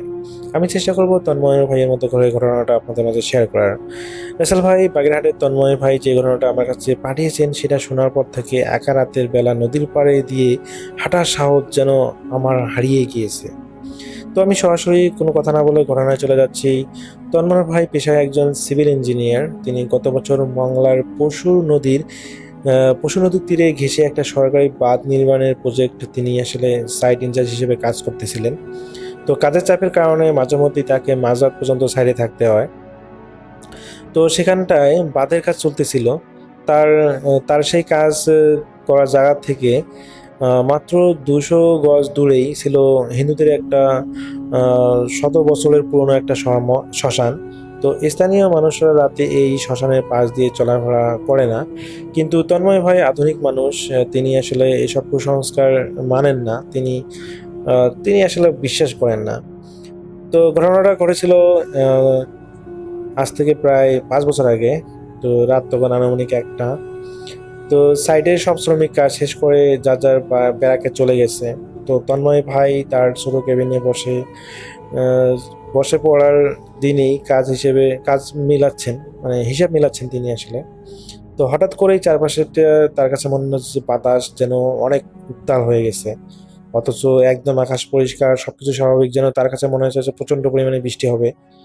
তো সেই সাথে তিনি এই বাতাসটার ও শুরু হওয়ার সাথে সাথে তিনি একটা জিনিস আহ, লক্ষ্য করেন যে তিনি পচা মাংস পোড়ালে যেরকম গন্ধ তৈরি হয়, তার কাছে ওইরকম একটা উদ্ভট একটা গন্ধ তার কাছে আসতেছে। তো তন্ময় ভাই ভাবলেন যে হয়তো শ্মশানে কোনো মৃতদেহ সৎকার করা হচ্ছে। তো তিনি কেবিন থেকে বের হয়ে নদীর পাড়ের দিকে তাকালেন। তো দূর থেকে দেখা গেল যে শ্মশানের চিতায় আগুনটা দাউ দাউ করে জ্বলতেছে। কিন্তু আশ্চর্যের বিষয় আছে ভাই, সাধারণত চিতা জ্বললে চারপাশে মানুষের কান্নাকাটি বা শ্মশানে আরো কিছু হচ্ছে আপনাদের শ্মশানের যে যারা পোড়ায় সাধু বা হলো তারা থাকে, বা আত্মীয় স্বজনরা থাকে, অথচ সেই শ্মশানটায় কেউ নেই। একদম হলো দেখা যাচ্ছে যে শুধু একটা চিতাই জ্বলতেছে, আশেপাশে কোনো মানুষজন নেই। এবং এমনকি সেই শ্মশান থেকে ওই পোড়ানোর আওয়াজ পর্যন্ত শোনা যাচ্ছিল, এবং তিনি কাউকে সেখানে দেখতে পাচ্ছেন না। তো কৌতূহলবশত তন্ময় ভাই হাতে টর্চ লাইটটা জ্বালিয়ে তিনি আস্তে আস্তে শ্মশানের দিকে এগোতে লাগলেন। আসলে তিনি এর আগে কখনো শ্মশানে আসলে সরাসরি কাউকে দাহ করা বা হলো সৎকার করা তিনি দেখেননি। তো তিনি আসলে সেই কৌতূহলটা মেটানোর জন্য তিনি সেই শ্মশানের দিকে যেতে লাগলেন, এবং তিনি কাছাকাছি যেয়ে দেখলেন যে শ্মশানে কেউ নেই। এমনকি তিনি দেখলেন যে এই যে চিতাটা জ্বলতেছে, সেই চিতার মধ্যেও কেউ নেই। সেখানে শুধুমাত্র কিছু কাঠ দিয়ে আগুন ধরে দেওয়া হয়েছে, সেই চিতাটা জ্বলতেছে। তিনি বেশ অবাক হয়ে যান যে কি হচ্ছে এখানে। তো এমনি এমনি তো কাঠ তো কেউ জ্বালিয়ে রাখার কথা না, অবশ্যই কাউকে না কাউকে সৎকার করার জন্য তো এইভাবে কাঠ সাজিয়ে আগুন দিয়ে জ্বালিয়ে দেওয়া হয় বা সৎকার করা হয়। কিন্তু তিনি দেখতেছেন যে সেই শ্মশানে ওই কাঠের স্তূপের উপর বা কাঠের ভিতরে কোনো মানুষের অস্তিত্বই নেই, কোনো কিছুই দেখা যাচ্ছে না। তো যাই হোক, তিনি চিন্তা করলেন যে হয়তোবা কেউ আহ, শয়তানি করে জ্বালিয়ে দিয়েছে, বা কোনো একটা কারণে হয়তোবা কারণ থাকতে পারে যার কারণে হয়তোবা তারা এইভাবে আগুন জ্বালিয়ে রেখেছে শ্মশানে। তো রাসেল ভাই তিনি যখন ফিরতে যাবেন, তো তিনি অনুভব করেন তার পিছনে একজন কেউ দাঁড়িয়ে আছে। তো তিনি এবার একটু ভয় পেয়ে যান এবং তিনি পিছনে থাকার সাহস পান না। কিন্তু যখনই তিনি আবার তার পিছনে না তাকিয়ে তিনি তার বাসার উদ্দেশ্যে থাকার ঘরের উদ্দেশ্যে বা বিশেষ করে কেবিনের উদ্দেশ্যে যাওয়ার জন্য পা বাড়ালেন, তখনই তিনি শুনতে পেলেন কেউ একজন তার নাম ধরে পিছনে ডাকতেছে। তো তন্ময় ভাই বেশ অবাক হলেন যে এখানে তার নাম ধরে ডাকতেছে কে আবার। তো তিনি কৌতূহল দূর করার জন্য তিনি যখন রাসেল ভাই পিছনে ঘুরে তাকালেন, তিনি যেটা দেখলেন সেটা দেখার জন্য মোটেও তিনি প্রস্তুত ছিলেন না। তিনি দেখলেন যে সেই শ্মশানটা যেটার মধ্যে চিতা জ্বলতেছিল, ওই চিতার মধ্যে একটা মেয়ে দাঁড়িয়ে আছে, এবং সেই মেয়েটার শরীরের পোশাক ছিল সাদা রঙের, শাড়ি পরা ছিল, এবং সে করুণ দৃষ্টিতে তন্ময় ভাইয়ের দিকে তাকিয়ে আছে। তো এটা দেখে তন্ময় ভাই তো প্রচণ্ড পরিমাণে ভয় পেয়ে যান, কারণ সেই মেয়েটা উত্তপ্ত আগুনের মধ্যে কাঠগুলোর উপর দাঁড়িয়েই তন্ময় ভাইয়ের দিকে তাকিয়ে আছে। এবং যখনই তন্ময় ভাই মেয়েটার দিকে তাকালেন, সেই মেয়েটা তন্ময় ভাইকে উদ্দেশ্য করে বলল, আমাকে বাঁচান, এই আগুন আপনি নিভিয়ে দিন, আমি এই কষ্ট সহ্য করতে পারতেছি না, আমাকে বাঁচান। কিন্তু তন্ময় ভাই বুঝতেছে না যে মানে কি হচ্ছে তার সাথে এগুলো। তখনই তিনি বুঝতে পারেন যে এই এলাকার যে যারা কাজ করতেছিল এবং যাদের কাছ থেকে তিনি শুনেছেন যে এই শ্মশানে মানুষজন রাত হলেই এদের আশেপাশে কেউ যায় না। তো এলাকার মানুষ আসলে যেটা বলেছে সেটাই সত্য, তিনি তার এটা মনে পড়ে এবং তিনি চিন্তা করেন যে এটা কোনো সাধারণ মেয়ে নয়, এটা কোনো মানুষ হতে পারে না, অবশ্যই এটা খারাপ কিছু। তো তিনি চিন্তা করেন যে এখানে থাকা তার নিরাপদ নয়। তিনি তার জীবন বাঁচানোর জন্য তিনি তার কেবিনের দিকে যত যান প্রাণ দিয়ে দৌড়াতে থাকেন এবং রাসেল ভাই অনেকক্ষণ দৌড়ানোর পর তিনি তার কেবিনে পৌঁছান এবং কেবিনে এসে সামনে এসে তিনি অজ্ঞান হয়ে পড়ে যান। এবং পরবর্তীতে যখন ওই কেবিনের আশেপাশে যারা হলো তার শ্রমিকরা যারা থাকার জন্য ছিল, যখন তাকে দেখলো যে তিনি তার কেবিনের সামনেই অজ্ঞান হয়ে পড়ে আছেন, তো পরবর্তীতে তার শ্রমিকরা তাকে হাসপাতালে নিয়ে যায় এবং হাসপাতালে নিয়ে যাওয়ার পর তার যখন জ্ঞান ফেরে তখন তিনি সমস্ত ঘটনা শেয়ার করেন। এবং ওখানে যারা হলো পুরনো মুরব্বী শ্রমিক ছিল তারা বলেন যে স্যার, আপনাকে তো আগেই বলা হয়েছিল যে ওইদিকে যেয়েন না, কিন্তু আপনি তো বিশ্বাস করেন নাই। তো পরবর্তীতে রাসেল ভাই, তন্ময় ভাই হাসপাতাল থেকে রিলিজ নেয়, যেহেতু তার ওই ধরনের কোনো ক্ষতি হয়নি, শুধু অজ্ঞান হয়েছিলেন এবং ভয় পেয়েছিলেন। তো তাকে প্রাথমিক চিকিৎসা দেওয়ার পর তাকে আসলে রিলিজ দেওয়া হয়। তো তিনি আসলে পরবর্তীতে কেবিনে চলে আসেন এবং কেবিনে চলে আসার পর তিনি আর রাত করে ওই শ্মশানে কখনোই তো জানেই নাই। তো তিনি যত দ্রুত পারেন ওই প্রজেক্টের কাজটা শেষ করেন এবং শেষ করে চলে যান। তো রাসেল ভাই, এটাই ছিল তন্ময় ভাইয়ের ঘটনা। তারপর থেকে নাকি তার সাথে এই ধরনের ঘটনা আর ঘটেনি, যদিও তিনি এর আগে আসলে ভূত পেতে বিশ্বাস করতেন না। তো সেদিনের পর থেকে আসলে তার বিশ্বাসটা তৈরি হয় যে আসলে যার সাথে এই ধরনের ঘটনা ঘটে আসলে সেদিন শুধুমাত্র সেই বুঝতে পারে যে ঘটনা কতটুকু সত্য, ঘটনা কতটুকু মিথ্যা। তো রাসেল ভাই, এটাই ছিল ঘটনা।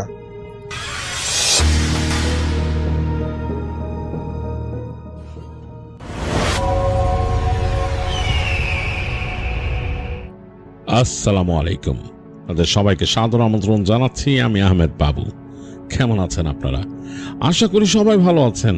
আমি আল্লাহর রহমতে ভালো আছি, আলহামদুলিল্লাহ। যে ঘটনাটি আমাদের সাথে শেয়ার করেছেন আবির হোসেন, ফরিদপুর থেকে। আবিরের নানাবাড়ি গ্রামের একটি গৃহস্থ বাড়ি, মানে বেশ বড় সড়ো আকারের, কেন তারা যৌথ পরিবার সেখানে থাকতেন এবং সেই ঘরগুলো থাকতো বেশ ছড়ানো ছিটানো। আবির যেখানকার কথা বলছেন, নানাবাড়ির যে অংশটা, সেই জায়গাতে 3টে ঘর ছিল বড় বড় এবং তার মাঝখানে বিশাল একটা উঠান, আর উঠানের পেছন দিকে হেঁটে যাওয়ার চিকন রাস্তা ছিল। সেই রাস্তা দিয়ে গেলে তার পেছনে বড় বড় 2টা পুকুর, বেশ বড় 2টা পুকুর, যেটাকে দিঘি বলা যায়। এবং সেই 2 দিঘির মাঝখানে একটা ছোট্ট এক চিলতে রাস্তা আছে হেঁটে যাওয়ার জন্য। কিন্তু হেঁটে গেলে সেই জায়গাটা গিয়ে ঢোকে একেবারে বন বাজারের মধ্যে। সেখানে পুরো গাছ আর গাছ। তো অনেক আম গাছ আছে এবং অনেক পেয়ারা গাছ আছে এবং এছাড়াও অনেক রকম গাছ আছে। এটা অন্ধকার হয়ে থাকে, জায়গাটা দিনের বেলা আলো ঢোকে না ঠিক মতো। আর তাদের বাড়ির এই পাশে বাঁ দিকে একটা বড় পুকুর আর তার পাশে রাস্তা। সেই রাস্তা হেঁটে চলে গেছে একেবারে বাঁ দিকে অনেক দূরে। এবং সেই পুকুরের অপর পাশে একটা জায়গায় তাদের একটা জায়গা ছিল, যেখানে নাকি কোনো মানুষ থাকতে পারে চাইলে এসে, থাকার জন্য একটা চৌকি ছিল এবং খোলা, চারিপাশে কোনো বেড়া নাই, ওটার কোনো দেয়াল নাই।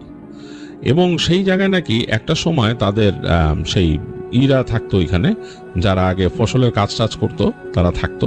এবং একটা সময় ওখান থেকে নাকি কথা শোনা যায় আর কি, আবির এটা 2011 সালের কথা বলছে, তখন সে শুনেছে ছোটবেলায় যে সেই জায়গা থেকে নাকি তাদের একজনকে পরিতে নিয়ে গেছিল। তাদের ওই যারা নাকি শ্রমিক ছিল তাদের মধ্যে একজনকে পরিতে নিয়ে যায়। এরপর থেকে নাকি ওইখানে আর মানুষ থাকতো না, ভয় পেত। তো রাতের বেলা ওখানে কেউ থাকে না। এখন সেখানে যেটা করা হতো যে তাদের ওই যে লাকড়ি, পাটখড়ি এগুলো জমা রাখা হতো এক পাশে, আর এই পাশে কেউ যদি আসতো রাস্তা দিয়ে পথিক টথিক কেউ বসতে যাইতো, বসতো দিনের বেলা। রাতের বেলা একেবারে ওই ঘরটার কাছে কেউ যেত না। ওইটা একসময় কাচারি ঘর ছিল, অ্যান্ড প্লাস ওই যে থাকতো আর কি, শ্রমিকরা থাকতো। এখন কেউ থাকে না, কারণ ভয় পায় ওখানে, এরপর থেকে ভয় পায়, এর জন্য কেউ আর থাকে না। আর তাদের এই জমি জমাগুলো আবিরের নানা বাড়ির লোকজনরা আস্তে ধীরে লিজ দিয়ে দিছিল। তো এই কাজগুলো বাইরের মানুষই করতো, তাদের মানুষরা আর করতো না। তো মোটামুটি ঘরটা ওই জাস্ট ওই লাকড়ি, কাঠখড়ি এগুলোই থাকতো সেখানে। তো আবির তার নানির কাছে শুনতো যে তাদের ওই গাছগাছালির ওখানে নাকি জিনপুরি চলাফেরা করে, পুকুরের ওই পারে। এবং তার নানি নাকি তাকে দেখাইছো আগুনের গোলা। সেটা আবির বলছে যে সে তার নানা বাড়ির এলাকাটাকে একটু বর্ণনা করে নিচ্ছে যে ওই জায়গায় আসলে ব্যাপারটা কিরকম। আবির নিজেই নাকি দেখছে এরকম আগুনের গোলা, তার নানি তাকে ছোটবেলায় দেখাইছে ওই দেখ। তো আবির জানলা দিয়ে দেখছে নানি যখন চুপচাপ করে ডাকতেছে ফিসফিস করে।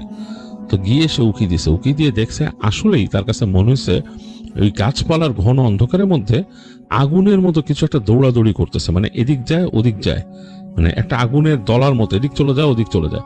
জিনিসটা খুবই আশ্চর্যজনক, কারণ ওইখানে এভাবে আগুন দৌড়ানোর কথাই না, আগুন লাগলে তো আগুনই ধরে যাবে ওইখানে, তো এইভাবে আগুন কেমনে দৌড়াইতো। তো এটা খুব আশ্চর্য একটা জিনিস ছিল আবিরের জন্য এক্সপিরিয়েন্স করা। তো যাই হোক, মোট কথা জায়গাটার মধ্যে কিছু ভৌতিক ভাইব ছিল। তো একটা বছর ওই ওই 11 সালের পরে যে কোনো একটা বছরে ওইখানে তার নানা বাড়িতে হঠাৎ তারা কাজ করলো আর কি, ফসলের তাদের যে জমি ছিল জমি জিরাতে কাজ করলো, এবং কাজ করার দরুন কিছু মানুষকে রাখলো কাজ করতে।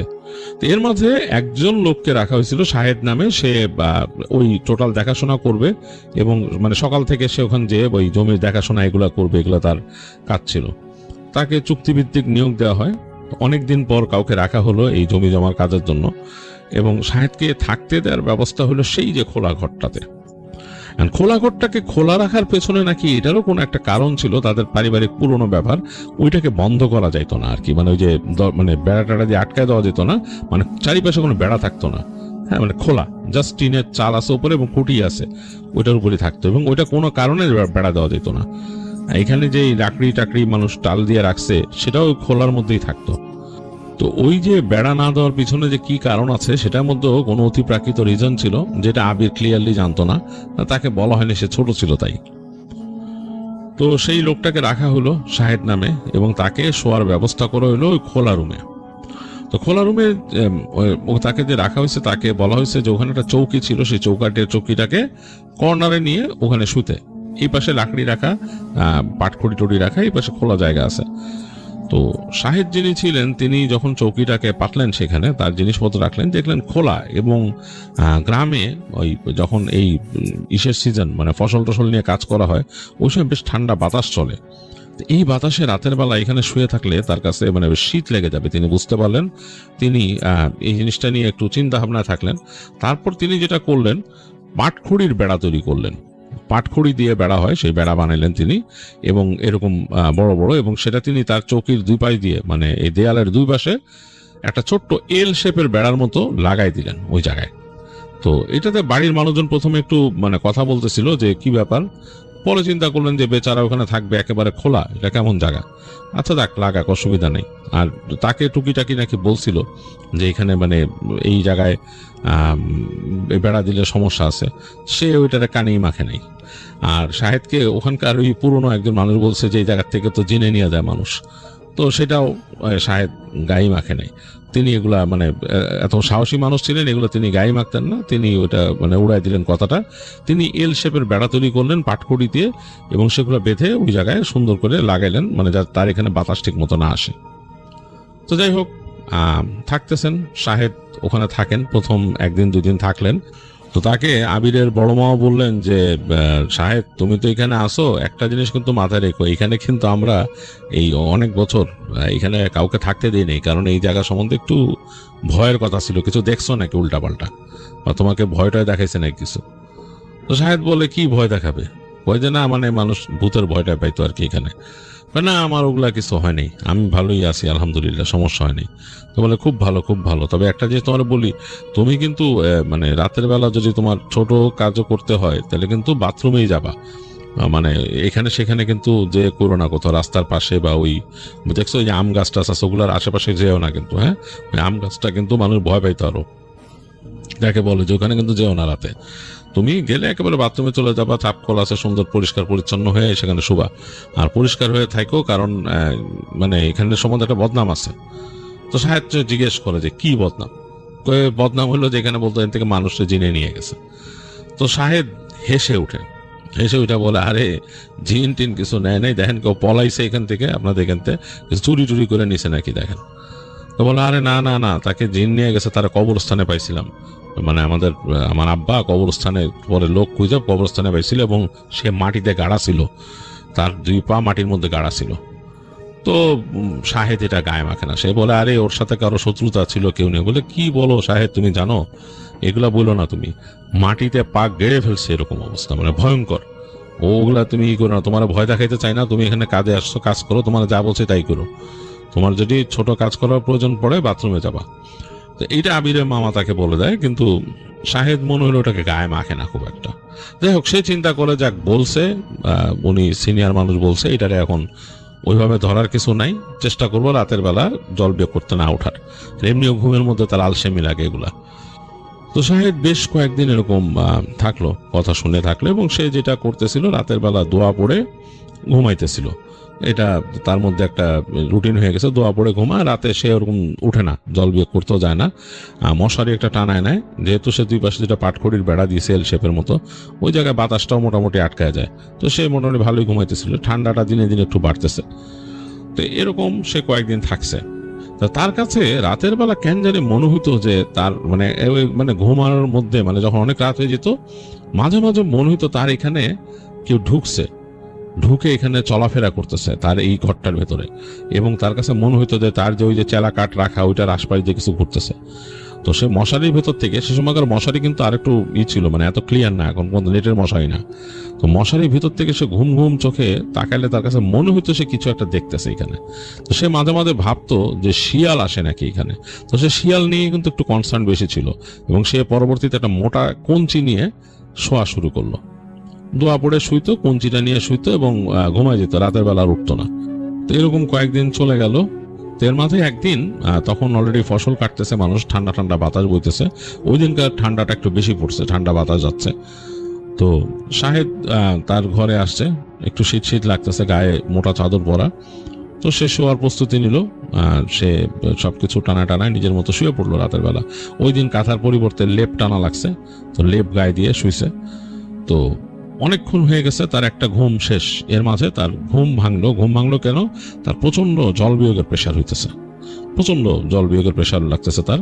তো সে চিন্তা করলো যে উঠবো, মানে উঠতে ইচ্ছা করতেছে না, যে ঠান্ডাটাও বেশি পড়ছে, যে একটু মানে লেপের নিচে গরম হয়ে গেছে, বেশ মজা লাগতেছে, কিন্তু প্রেশারটা এমন লাগলো, ভাবলো যে ধুত, মানে আর পারতেছি না। তখন সে উঠে বেরিয়েছে, বেশ ঠান্ডা বাতাস, এবং বাতাস সে পাটখড়ির দেয়ালও বাড়ি মেরে বাতাস শোষণ করে ঢুকতেছে ভিতর থেকে, বেশ ঠান্ডা বাতাস বইতেছে ওই দিন উত্তর দিক থেকে। তো শাহেদ চিন্তা করলো, মানে ঠান্ডা বেশ লাগতেছে, পাটাও মানে ঠান্ডা, অনাবৃত অংশ পায়ের ওখানে ঠান্ডা লাগতেছে।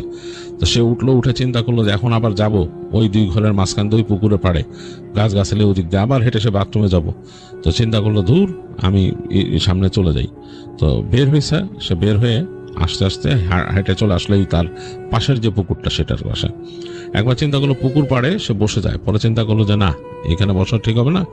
তখন তার চোখ পড়লো ওই যে বড় আম গাছ, এটা কিন্তু তাকে আবিরের মামা দেখাইছিল যে ওদিকে যাবা না, ওই আম গাছটা নিয়ে তাকে স্পেশালি মানা করছিল ওদিকে যেও না।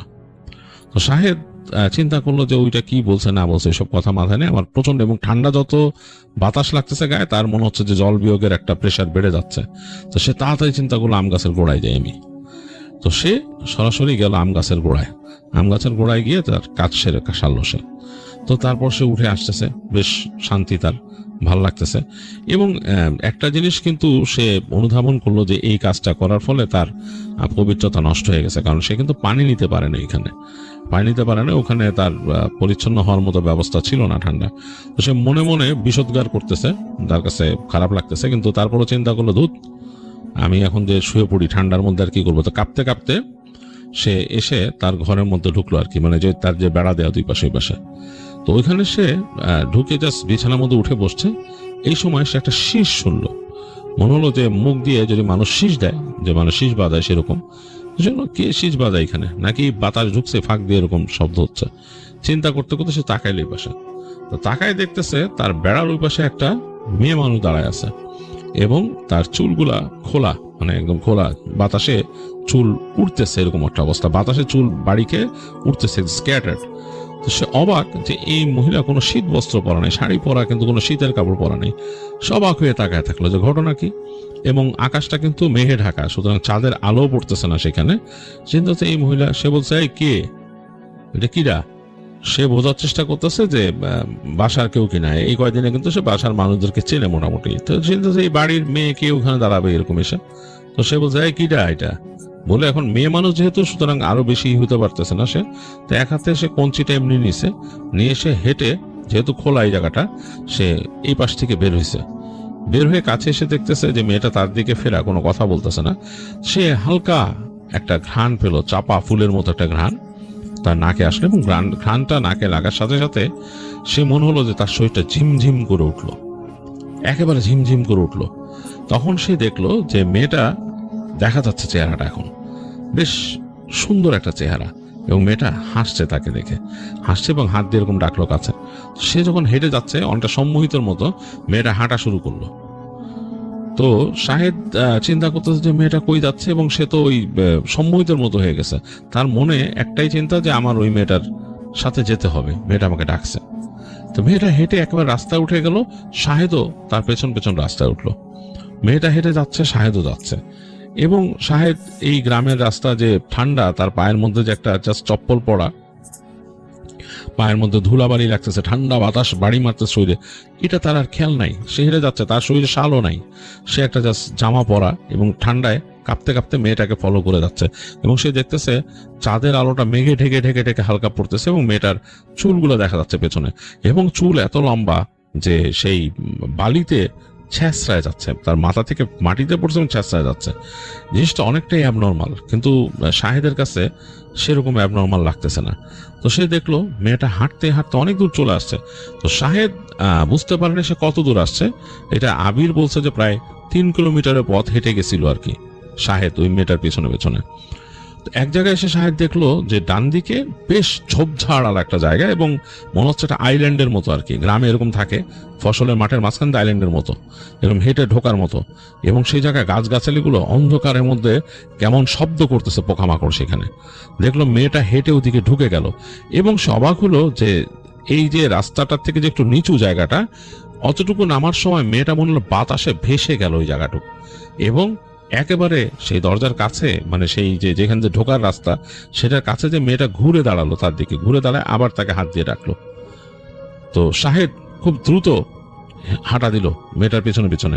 ঠিক রাস্তার যেখানে সে নিচু চলে গেছে ওইদিকে শাহেদ যখন নামতেছে, এই সময় ওই ভিতর থেকে অনেকগুলা শিয়াল ডেকে উঠলো কবরস্থানের ভিতর থেকে। সে শুনতেছে শিয়ালের ডাক, একবার এক নাগারে হাঁটতেছে, ডাকতেছে শিয়ালগুলা, এবং মাঝে মাঝে শব্দ করতেছে, কেমন শব্দগুলো বেশ ভয়ের, বেশ ভয়ের। তো শাহেদের এদিকে কোনো ভ্রুক্ষেপই নাই, সে মনে হচ্ছে যে তাকে মেয়েটা ডাকছে, সে পুরাই সম্মোহিত। তো সে দেখলো শাহেদ যে মেয়েটা ওরকম মনে হলো ভাসতে ভাসতে ভেতর দিয়ে চলে গেছে, এবং যেদিক দিয়ে মেয়েটা যাচ্ছে ওই দিকে একটা রাস্তা, পায়ে চলা পথ, এবং দুই পাশে সে বুঝতে পারলো যে কবর, বিভিন্ন কবর, এবং এই কবরে কোনোটা পাকা করা, মানে অল্প কিছু পাকা করে দিছে কেউ, কোনোটা বেড়া জরাজীর্ণ হয়ে গেছে, এখনো বেড়া আছে কিন্তু জরাজীর্ণ, এবং কোনোটার মধ্যে বোঝা যাচ্ছে যে শুধু কবর আছে, মাটিটা শক্ত হয়ে গেছে। শাহেদ বুঝতে পারতেছে সে একটা পুরনো কবরস্থানে ঢুকছে, এবং হাঁটতে হাঁটতে মেয়েটা একেবারে সোজা চলে গেল, এবং কবরস্থানের শেষ সীমানার কাছে সে দেখলো একটা বড় তাল গাছ আছে, এবং তাল গাছটা একদম দাঁড়ায় আছে ওইখানে, এবং তারপরে কিন্তু আবার জমি, মানে ফসলি জমি, এবং সেখানে ফসল নাই, ফসল কাটা হয়েছে, পুরো ফাঁকা হয়ে দিচ্ছে, এবং ওই জায়গাতে এই মেঘের আড়াল থেকে চাঁদ বের হয়ে উকি দিছে ওই জায়গায়, পুরা ফসলি জমিটা চাঁদের আলোয় আলোকিত হয়ে আছে, মানে ধূসর আলো। তো সে দেখলো মেয়েটা ওই জায়গায় তাল গাছের কাছে গিয়ে দাঁড়ালো, দাঁড়ায় আস্তে করে তাল গাছের পেছনে চলে গেল। তো শাহেদ হাঁটতে হাঁটতে একেবারে তাল গাছের কাছে চলে আসলে, চিন্তা করছে মেয়েটা কোথায়। মেয়েটার মাথার এক অংশ দেখা যাচ্ছে তাল গাছের পেছন থেকে। তো শাহেদ এই যে সে যে অনেকটা এই সম্মোহিত হয়ে আছে, এই অবস্থায় সে আস্তে করে মাথাটার মধ্যে হাত দিছে, মেয়েটাকে মাথার মধ্যে সে এরকম টাচ করছে। টাচ করার সাথে সাথে মেয়েটা তার দিকে ঘুরলো, এবং সে দেখলো যে মেয়েটার চেহারার জায়গায় কিচ্ছু নাই, চেহারার জায়গাটা পুরোপুরি ফাঁকা, মানে একেবারে একটা ডার্ক ফেস, সেখানে চোখ মুখ বলতে কিচ্ছু নাই, পুরো অন্ধকার একটা ফেস। তার দিকে ঘুরে তাকাইছে হঠাৎ করে। তো শাহেদ প্রচন্ড রকমের ভয় পেল যে আমি এটা কি দেখতেছি। এরপরে সে দেখলো যে মেয়েটা হাত দিয়ে তাকে এরকম করে চেপে ধরলো, তার একটা হাত, আর শাহেদ চিৎকার করে উঠলো তখন ভয়, তার হঠাৎ করে সম্বিত ফিরছিল, সে ভয় চিৎকার করে উঠে সে পড়ে গেল ওই জায়গায়, ধপ করে পড়ে গেল, তার আর সেন্স নাই। শাহেদ অনেকক্ষণ পড়েছিল, তার আর হুঁশ ছিল না, বাট তার যখন হুঁশ ফিরল সে দেখলো সে কোথাও পড়ে আছে।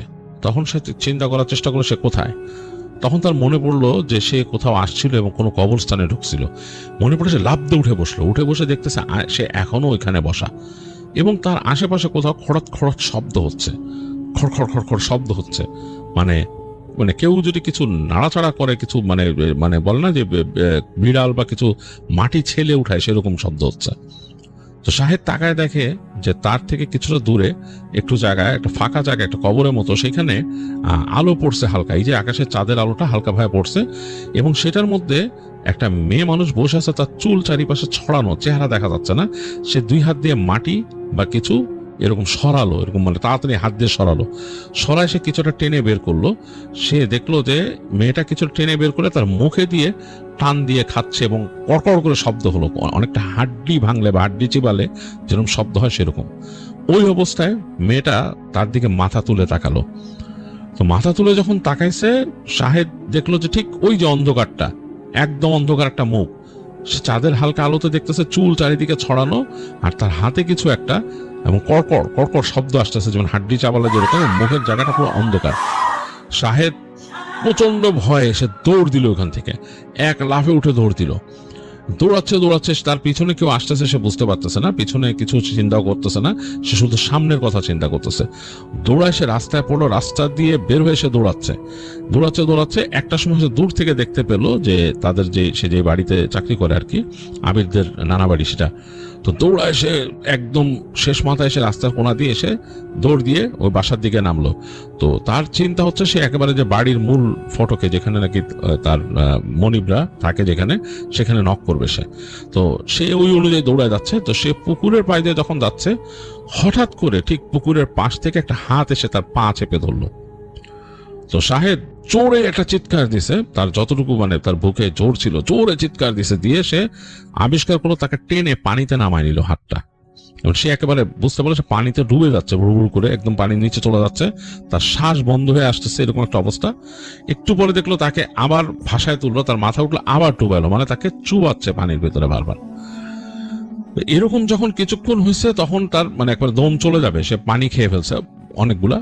এরপরে তখন শেষ মুহূর্তে তার যখন নাকি জ্ঞান চলে যাচ্ছে, তখন সে মানে বুঝতে পারলো তার আশেপাশে কিছু একটা লাগলো, এবং সে শব্দ শুনলো অনেক কিছু অস্পষ্ট ভাবে। সে বুঝতে পারলো তাকে জাল, তার শরীরে জাল লাগছে, মাছের জালের মতো। তারপর সে আবার জ্ঞান হারাইলো। তো যখন তার হুঁশ ফিরছে, সে তাকায় দেখতেছে তার দিকে 2-3 জন তাকায় আছে, বাড়ির মালিক মানে আবিরের মামা আর আরো কিছু মানুষজন। ভোর হয়ে গেছে, আকাশটা ফর্সা হয়ে গেছে, এবং তার মানে সে তাকানোর পর সে আবার মুখ দিয়ে পানি বের করলো, তার পেটের মধ্যে আরো পানি ছিল, বেরোলো, হুড়ুস করে বের করে দিল পানি। তারপর আবিরের মামা তাকে বলে, শান্ত হো, কি অবস্থা। তাকে ঘরে নিয়ে শোয়ানো হলো চকিতে, এবং তার শুশ্রূষা করা হলো, হাতের পায়ে মানুষ সরিষার তেল মালিশ করে দিল। তো সে বলতে পারতেছে না কি হয়েছে। তো যাই হোক, তাকে রেস্ট নিতে দেওয়া হইলো, পাশে মানুষ বসায় রাখলো আবিরের মামা, এবং একটু পরে কবিরাজ খবর দিল।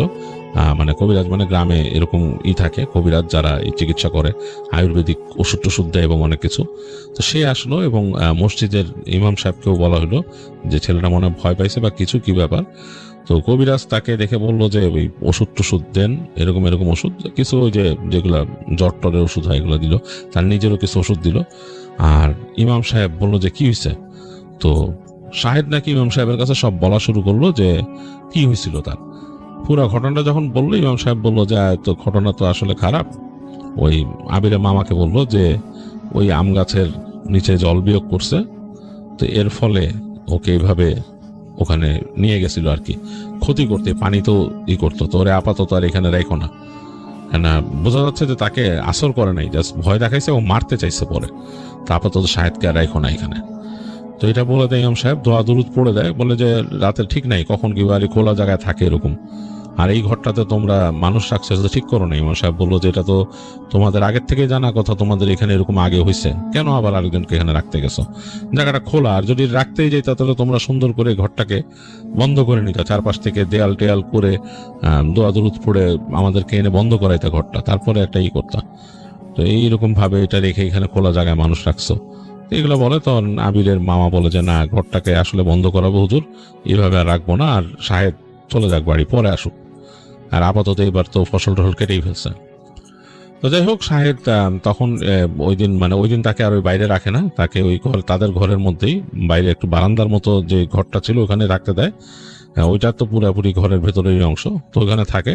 এবং 2-1 দিন পর একটু সুস্থ হলে তাকে তার বাড়ি পাঠায় দেয়, টাকা পয়সা দিয়ে, মানে তার যে পাওনা দেনা দিয়ে, বলে যে পরের বছর যদি সে আসতে চায় আসতে পারে, এই বলে বিদায় দেয়। তো যাই হোক, শাহেদ নাকি পরে বাড়ি যে ভালোই ছিল, তার আর সমস্যা হয় নাই। তবে ওই ঘরটার আশেপাশে নাকি এরপর থেকে মানুষ আরো উল্টাপাল্টা জিনিস দেখতো। রাতের বেলা হঠাৎ করে ঘর থেকে কেউ বেরোলে দেখতো যে ঘরের মধ্যে কেউ বসে আছে, বিশেষ করে ওরকম একটা মহিলা চুল টুল ছাড়া ওই যে বিছানার উপর বসে আছে।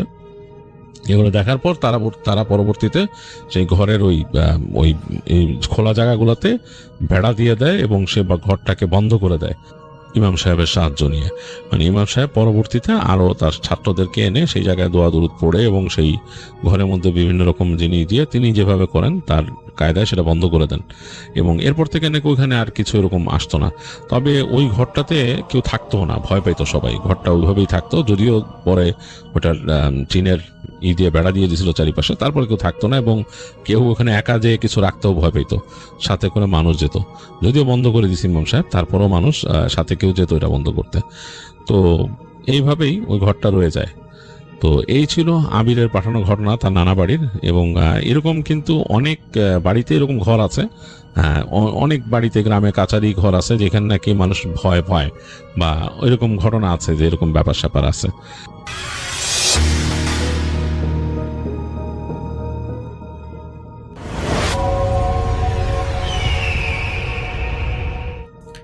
হ্যালো লিসেনার্স, আসসালামু আলাইকুম। আশা করি সবাই ভালো আছেন আর ভালোর দলেই আছেন। আমার নাম রিপন, আমি লালমেট থেকে বলতেছি। আজকে যে ঘটনাটা আমি শেয়ার করব এটা লাশভাই অ্যাম্বুলেন্স কেন্দ্রের একটি ঘটনা। আর এই ঘটনাটা আমার কাছে শেয়ার করেছেন জাহিদ, আর জাহিদের বাড়ি হচ্ছে কুষ্টিয়ার ভেড়ামারা এলাকায়। আমি চেষ্টা করব জাহিদের মতো করে ঘটনাটা আপনাদের শেয়ার করার। তো জাহিদ ভাই একজন পেশায় অ্যাম্বুলেন্স ড্রাইভার বা অ্যাম্বুলেন্স চালক। ঢাকা মেডিকেল আর সোয়ার্দি হাসপাতাল থেকে তিনি বিভিন্ন দেশের বিভিন্ন প্রান্তে তিনি তাদের লাশ পৌঁছান বা রোগী পৌঁছান। তো তার সাথে ঘটে যাওয়া একটা ভৌতিক ঘটনা তিনি আমার কাছে শেয়ার করেছেন। আমি সেই ঘটনাটা আপনাদেরকে এখন বলবো। তো আমি সরাসরি কোনো কথা না বাড়িয়ে সরাসরি ঘটনায় চলে যাচ্ছি। ঘটনাটা ঘটেছিল গত বছর বর্ষাকালের এক থমথমে রাতে। ঢাকা থেকে সড়ক দুর্ঘটনায় মারা যাওয়া এক যুবকের লাশ নিয়ে জাহিদ ভাই রওনা হয়েছিলেন রাজবাড়ির এক প্রত্যন্ত গ্রামের উদ্দেশ্যে। এটা হচ্ছে জয়পুরহাটের রাজবাড়ি। তো লাশ নিয়ে যাওয়ার সময় জাহিদ ভাইয়ের সাথে তেমন বড় কোনো ভয়ের ঘটনা ঘটেনি। তিনি দেখেন যে রাত তখন আনুমানিক 12:30, বৃষ্টি ভেজা রাস্তা দিয়ে জাহিদ ভাই নির্বিঘ্নে লাশটি সেই লাশের পরিবারের কাছে পৌঁছে দেন। তো মৃতদেহ নামানোর পর সেখানে স্বজনদের কান্না আর আহাজারির মাঝে জাহিদ ভাই আর বেশি সময় দাঁড়াননি। তিনি কুষ্টিয়ার উদ্দেশ্যে তার ফিরতি পথ ধরেন। বলে রাখা ভালো রেসেল ভাই, সাধারণত যে লাশবাহী অ্যাম্বুলেন্সগুলো আছে সেগুলো আসলে আগেই চুক্তি করা হয়। কারণ লাশদের বাসায় নিয়ে যাওয়ার পর সেখানে আসলে ওই দরদাম বা হচ্ছে টাকা পয়সা দেওয়া হয় না, তারা শুধুমাত্র লাশটা নামিয়ে দিয়েই চলে আসেন। তো দেখা যায় যে ওই জাহিদের পরিবার যখন ফ্যামিলির কেউ একজন আসলে তাকে হায়ার করেছিল, তাকে অলরেডি আগেই টাকা দিয়েছে, শুধু তার কাজ ছিল তাকে আসলে লাশটা পৌঁছে দেওয়া। তো তিনি হলো ফিরতি পথে তিনি হচ্ছে কুষ্টিয়ার উদ্দেশ্যে রওনা দেন।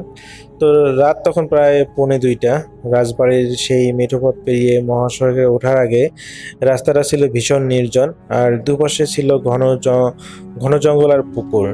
তো অ্যাম্বুলেন্সের পিছনের অংশটা যেখানে একটু আগেও একটা লাশ শোয়ানো ছিল সেটা এখন একদম খালি, গাড়িতে এখন কোনো লাশ নেই। তো জাহিদ ভাই একাই গাড়ি চালাচ্ছিলেন, মৃদু শব্দে গান ছেড়ে রেখেছিলেন নিজের ক্লান্তি দূর করার জন্য। তো যাওয়ার সময় আসলে তখন তিনি গান বাজান না। যখন তার গাড়িতে কোনো কিছু থাকে না, কোনো লাশ থাকে না বা মানুষজন থাকে না, আত্মীয় স্বজনরাও থাকে না, অসুস্থ কেউ থাকে না, তখনই তিনি হলো হালকা মৃদু স্বরে গান চালিয়ে নিজের ক্লান্তি দূর করেন। তো ঠিক তখনই জাহিদ ভাই খেয়াল করলেন অ্যাম্বুলেন্সের ভিতরে এসি সচল থাকা অবস্থায়ও কেবিনের তাপমাত্রা অস্বাভাবিকভাবে কমে যাচ্ছে। তার হাতের আঙুলগুলো যেন ঠান্ডায় জমে যাচ্ছিল। মনে হচ্ছিল যে প্রচণ্ড পরিমাণ শীতকাল চলতেছে। শীতকালে যেরকম হয় আমরা গাড়ি চালানোর সময় আমাদের আঙুলগুলো অবশ হয়ে যায়, ঠিক একইভাবে। তো একই সাথে গাড়ির এয়ার ফ্রেশনারে সুগন্ধ ছড়িয়ে পিছনের খালি কেবিনটা থেকে একটা তীব্র কর্পূর আর কাঁচা বাঁশের গন্ধ ভেসে আসতে লাগলো তার কাছে। ঠিক যেন গন্ধ একটু আগে সেই লাশের শরীর থেকে আসতেছিল, ঠিক সেই রকম। নর্মালি লাশ যদি হলো পোস্টমর্টম করা হয় সেক্ষেত্রে যে পরবর্তীতে পচনের কারণে যে একটা গন্ধ তৈরি হয় ব্যবসা একটা গন্ধ, সেই গন্ধটার মতোই। তো জাহিদ ভাই ভাবলেন হয়তো লাশের গন্ধটা গাড়ির সিটে লেগে রয়েছে, তাই তিনি জানালার কাজটা একটু নামিয়ে দিলেন। কিন্তু ঠিক তখনই পিছনে সেই অন্ধকার খালি কেবিন থেকে একটা স্পষ্ট শব্দ এলো, মানে কিরকম একটা খটখট শব্দ তিনি শুনতে পেলেন। তো মনে হলো যে লাশ রাখার যে স্ট্রেচারটি ছিল এতক্ষণ সেটা খালি পড়েছিল, সেটার উপরে কেউ একজন পাশ ফিরলো এবং জাহিদ ভাই চমকে উঠে মাঝের গ্লাসে, লুকিং গ্লাসে তাকালেন। গাড়ির যে মাঝের লুকিং গ্লাসটা আছে সেটাতে তিনি তাকালেন, কিন্তু পিছনে হালকা নীল আলোতে স্ট্রেচার তিনি দেখলেন যে একদম খালি, সেখানে কোনো কিছুই নেই। তো তিনি এটা দেখে নিজের মনকে সান্ত্বনা দিলেন এবং তিনি সোজা তাকালেন। কিন্তু ঠিক 2 মিনিট পর তার কানের কাছে এবং পিছনে কাচের ওপার থেকে একটা ভাঙা ভেজা কণ্ঠস্বর ফিসফিসিয়ে কিছু একটা বলে উঠলো। মনে হচ্ছিল যে কেউ একজন বলতেছে ফিসফিস করে, ড্রাইভার ভাই, একা একা কুষ্টিয়া ফিরতে ভয় করছে না? রাজবাড়িতে তো আমার মন টিকলো না, আমি আবার তোমার গাড়িতে ফিরে এলাম। তো এই ধরনের একটা তিনি কথা শুনলেন। এটা শোনার পর তো তিনি মোটামুটি বেশ অবাক হলেন এবং পুনরায় তিনি ওই লুকিং গ্লাসের পিছনে কেবিনে দেখার চেষ্টা করলেন এবং যা দেখলেন রাসেল ভাই, এটা দেখে তার যেন হাত পা অবশ হতে লাগলো। তার কাছে মনে হলো যে স্টিয়ারিং এর উপর তার হাত যেন শক্ত আরও হয়ে গেল। তো তিনি দেখলেন যে ওই পিছনে একটা লাশের মতো শুয়ে আছে, অথচ তার গাড়িতে তো কোনো লাশ থাকার কথা নয়। তো বেশ অবাক হয়ে গেলেন যে তার গাড়িতে পুনরায় লাশ কীভাবে ফিরে এলো। তো জাহিদ ভাই এই লাশটাকে দেখে তিনি প্রচণ্ড পরিমাণ ভয় পেলেন। যদিও তো তিনি লাশ পরিবহন করতে করতে অভ্যস্ত, অথচ আজকে এখন তার এত পরিমাণ ভয় লাগতেছে পিছনে লাশকে দেখে। আর তার ভয় লাগার কারণও হচ্ছে যে সেখানে তো কোনো লাশ থাকার কথা নয়, আর সেই লাশটাকে তিনি পৌঁছে দিয়ে এসেছেন। এখন সেই লাশটাই বলতেছে যে তার মন টেকতেছে না, সে আবার ফিরে এসেছে। রাসেল ভাই তিনি এটা দেখে তো প্রচণ্ড পরিমাণ ভয় পেয়ে যান এবং তিনি তার গাড়ির ব্রেক কষেন এবং গাড়িটা থামান।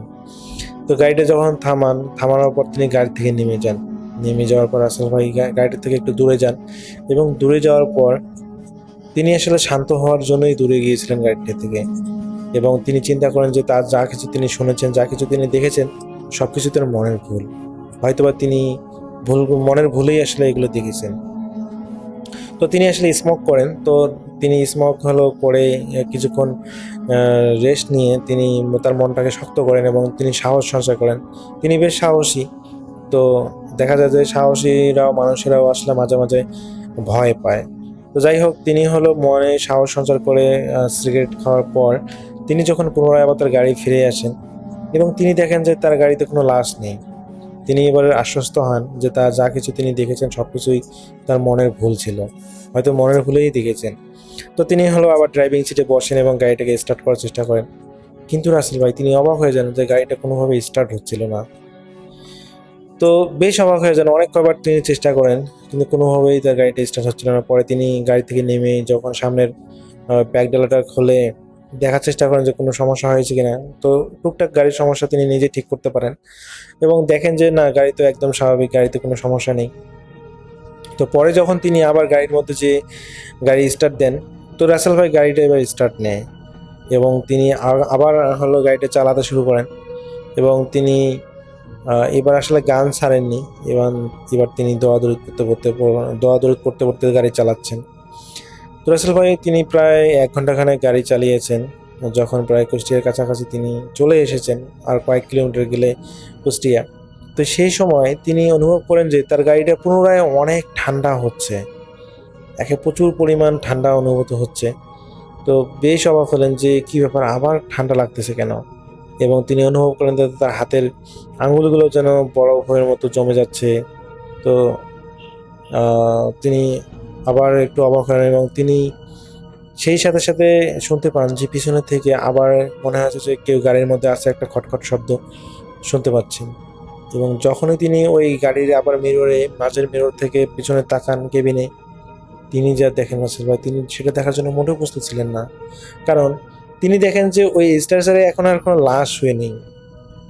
তিনি দেখেন যে একটা লাশ, সাদা কাফন করা লাশ একটা ওই স্ট্রেচারের মধ্যে বসে আছে। তো এটা দেখে তিনি প্রচণ্ড পরিমাণ ভয় পান এবং তিনি গাড়িটা আবার ব্রেক কষেন এবং ব্রেক কষে যখনই তিনি পিছনে তাকান, তিনি দেখেন রাসেল ভাই সেখানে কেউ নেই, স্টেশন একদম খালি। তো এটাতে তিনি প্রচণ্ড পরিমাণ ভয় পান এবং তিনি তার যত দোয়া দরুদ আছে সেগুলো তিনি জোরে জোরে পড়তে শুরু করেন এবং তিনি তার গাড়িটা পুনরায় স্টার্ট দেন এবং স্টার্ট দেওয়ার পর তিনি রাসেল ভাই খুব দ্রুত গতির সাথে পিছনে না তাকিয়ে, পিছনে যাই হোক না কেন, তিনি এরপরেও আসলে অনেক ধরনের নাকি সাউন্ড পেয়েছেন, অনেক কান্নার আওয়াজ শব্দ পেয়েছেন।